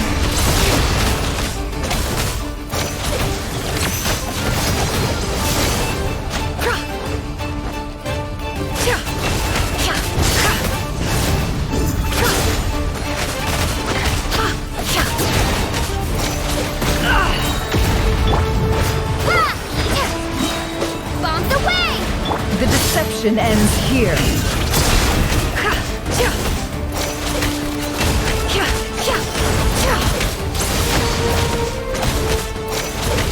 Water jet! It all adds up.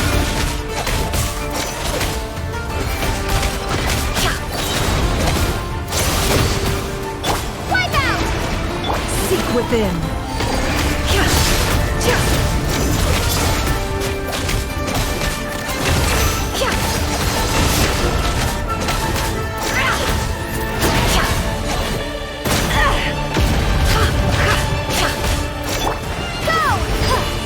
Can't hide the truth.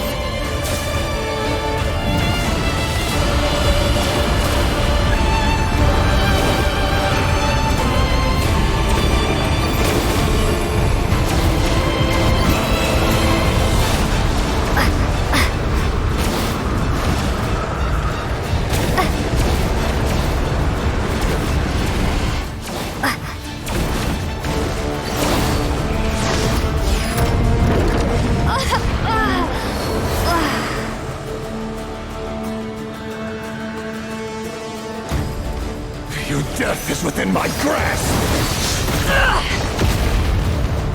It all adds up. The deception ends here. No more luck. Bombs away!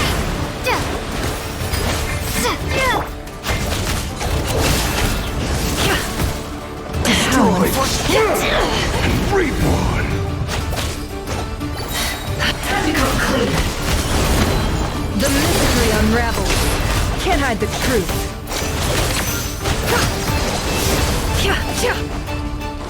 No more lies. Go! It all adds up.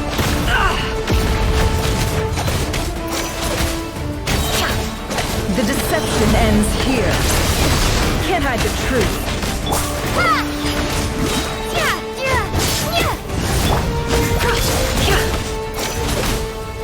No more lies. Wipe out! Go!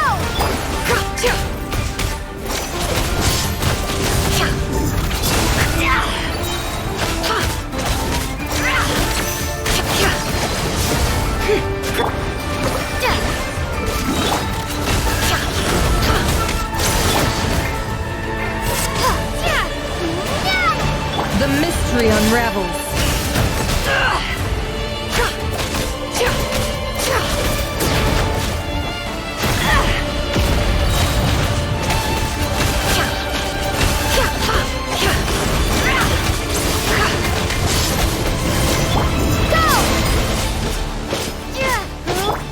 Seek within. Can't hide the truth. Water jet! Destroyed! Reborn!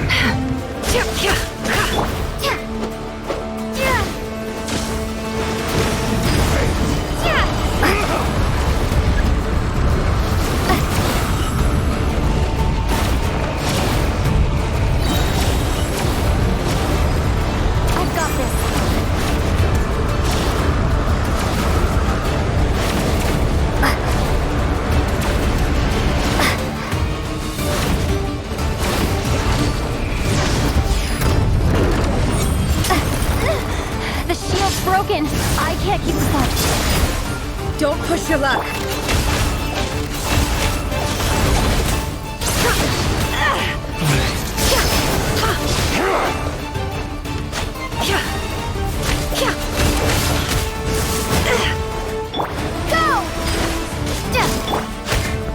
Your death is within my grasp! The mystery unravels. Can't hide the truth. Wipe out!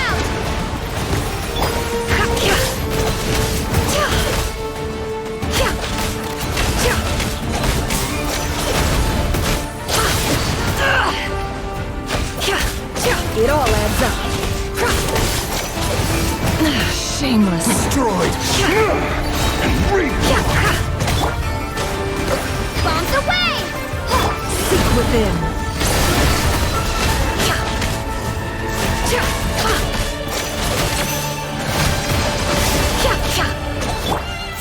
Where to run? Where to hide? Can't hide the truth. How unfortunate. The deception ends here. It all adds up.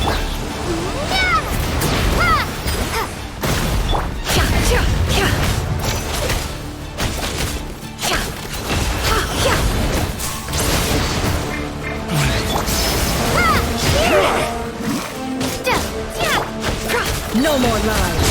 The mystery unravels. Bombs away! Go! It all adds up.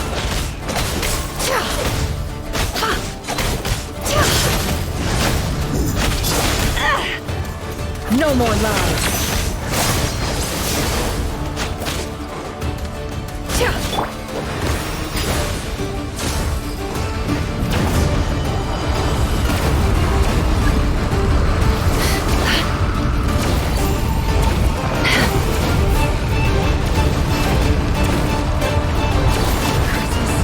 There's no other way.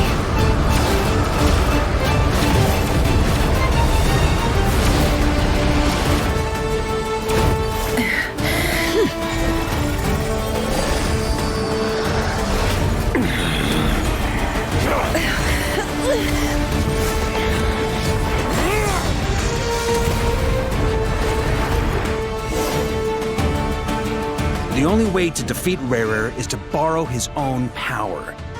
That means Columbina will have to disappear while you two bear the brunt of his attacks. You have to hold on.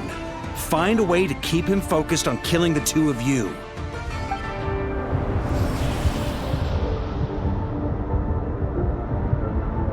Never! Your eyes are bleeding. Soon you will be powerless to resist. And then, I will reduce you to dust. But that dust will plague your memories. Come on, keep holding on. Any other tricks up your sleeve? Let's see them. As entertaining as they are. You've backed yourself into a corner. You don't fool me. I see your fear clear as day. I have to stoke his rage. Make him unleash everything. You fear what you could never defeat. You fear the thought of never being able to save your beloved. You cannot win the fight against fate, Rarir.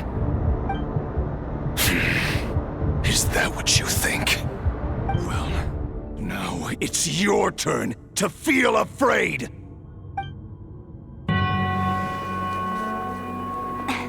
You fear the sound of your own name? Is it us you hate? Or is it what you've become? Let's see what becomes of you!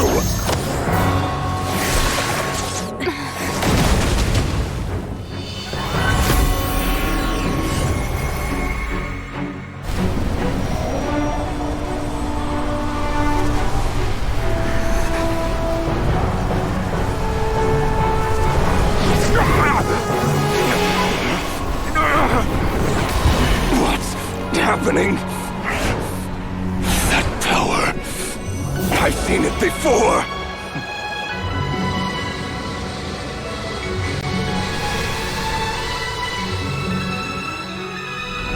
His power is on another level. We'll need to use an alchemical array to convert his power into a usable form. Then quickly channel it into Columbina, rendering her powerful enough to compete with him. I'll join you. I can help. If I release enough abyssal energy into a confined space, it'll create a potential difference, allowing us to extract a huge amount of elemental energy. Next, I'll synchronize with everyone's minds using pyro, then give you temporary access to their abilities and fields of view. But it won't last long. Can you see? Well enough. So, we have a student of Gold Rhine-Daughter in our midst. How about that?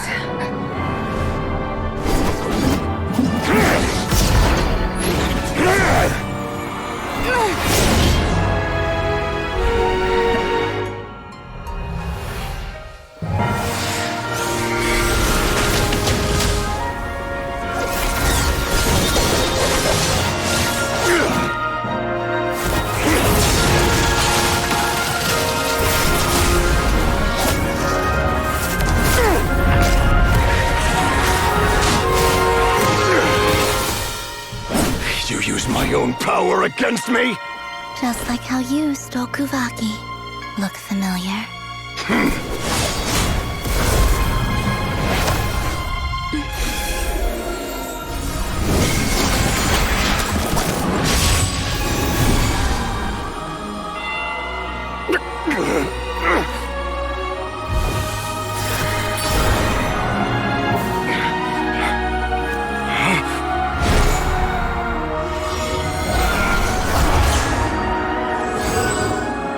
Don't you realize? You don't have the power to hold that gate open. I don't, but someone else does.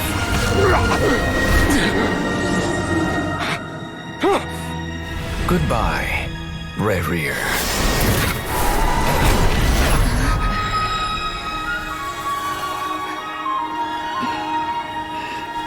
We won.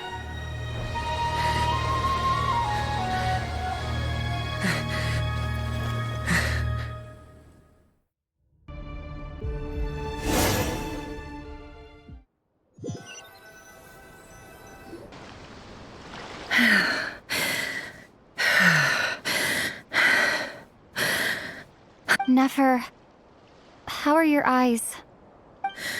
They're fine. Apart from the blindness, of course. It's not too late.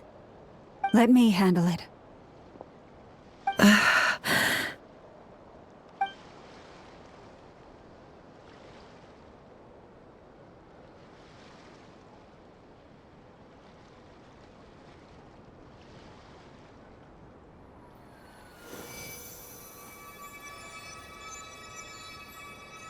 Miss Nefer, it's not like you to lose your composure.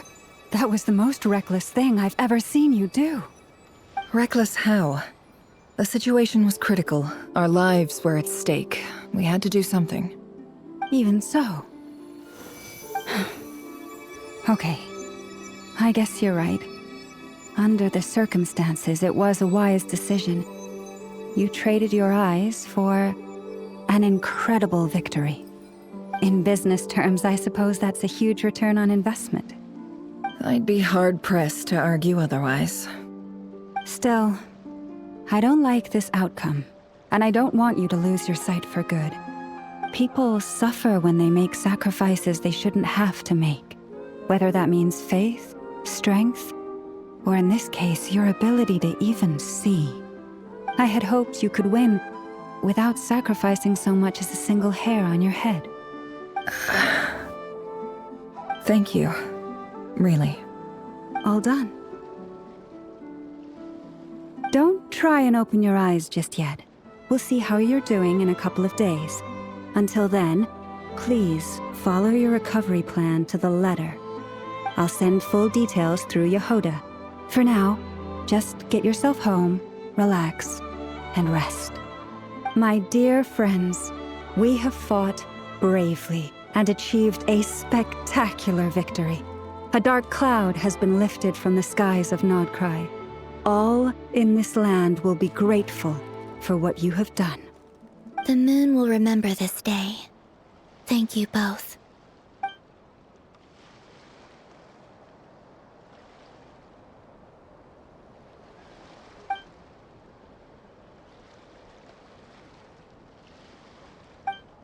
There's something I want to let you know. What is it? When Durin connected everyone's minds so I could access their powers, I also felt everything they felt. And since Nefer's eyes were injured, my eyes are hurting now too. Hold on. Let me try. I only feel the pain. There's no actual damage. I just thought I should tell you. You're right. There's no damage. That's a relief. But I must say, I'm surprised to hear the Kutar share something like this with me. In the past, you never used to open up about yourself. Things are a little different now from how they were. I'm learning to share how I truly feel with my friends. Friends? You have no idea how glad I am to hear that.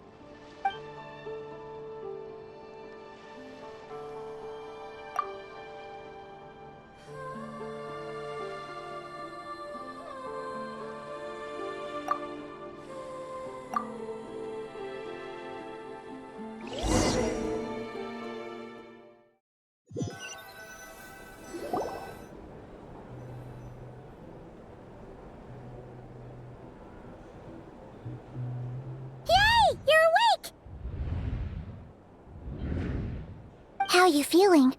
Any aches and pains? Did you sleep well? I'm doing all right, Paimon. No need to worry about me. Phew! Well, that's good. Paimon's been sitting on the edge of the bed worrying about you for ages. You slept a whole day and night. Poor Paimon had to eat all by her lonesome. Glad to hear you didn't starve. How was the food? Well, it wasn't the same without you there to share it. Honestly, Paimon just can't relax when you're not your usual self. She couldn't enjoy the food and settle down to sleep. Well, I'm back to normal now. Oh yeah, and Albedo swung by earlier. He said to tell you to head to the tavern when you woke up. Varker and the others are organizing a victory feast and they want to celebrate with you. He also dropped off some medical supplies, but you seem fit as a fiddle, so guess you won't be needing those. If you're feeling up to it, let's head over now. Wouldn't want to keep them waiting.